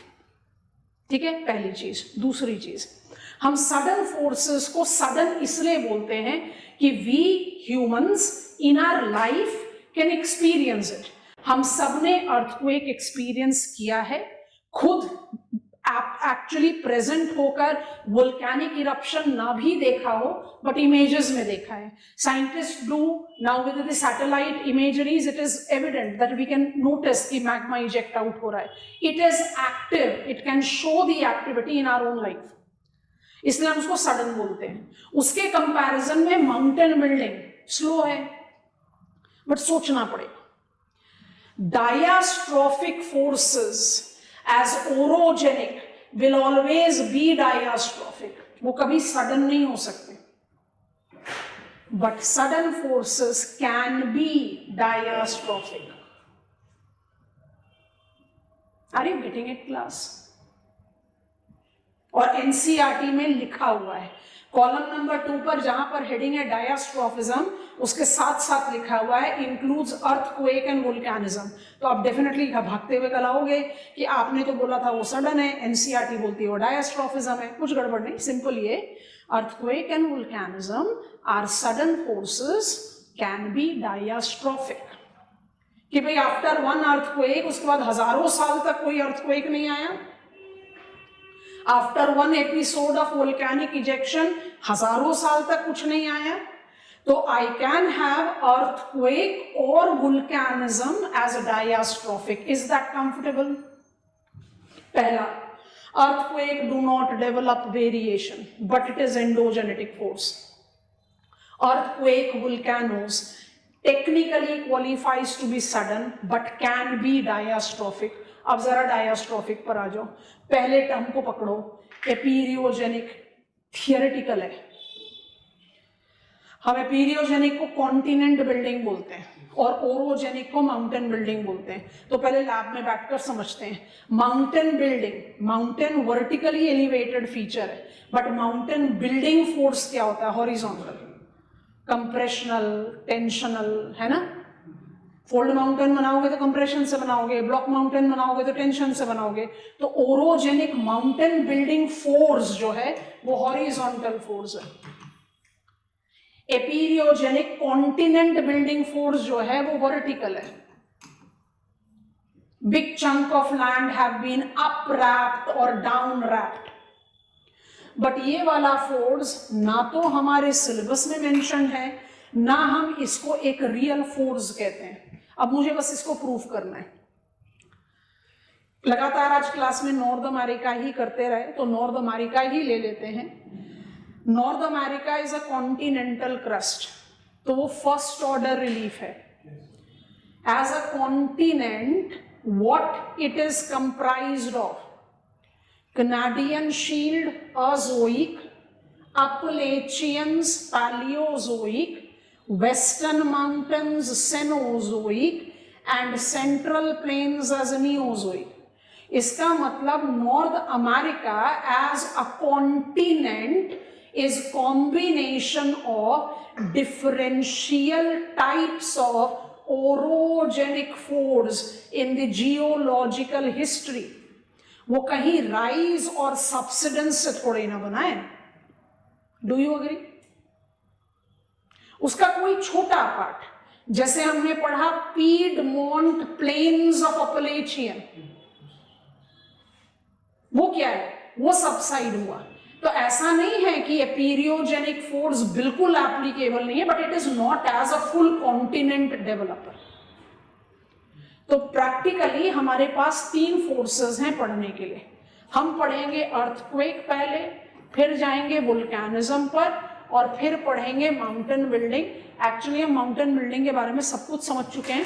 2 चीजें करनी है, एक तो जियोसिंक्लाइन पढ़ना है, एक other theories then plate tectonic theory पढ़ना है, और प्लेट टेक्टोनिक को फॉर्मली मोल्ड करना है कि माउंटेन बिल्डिंग में कैसे मदद करती है।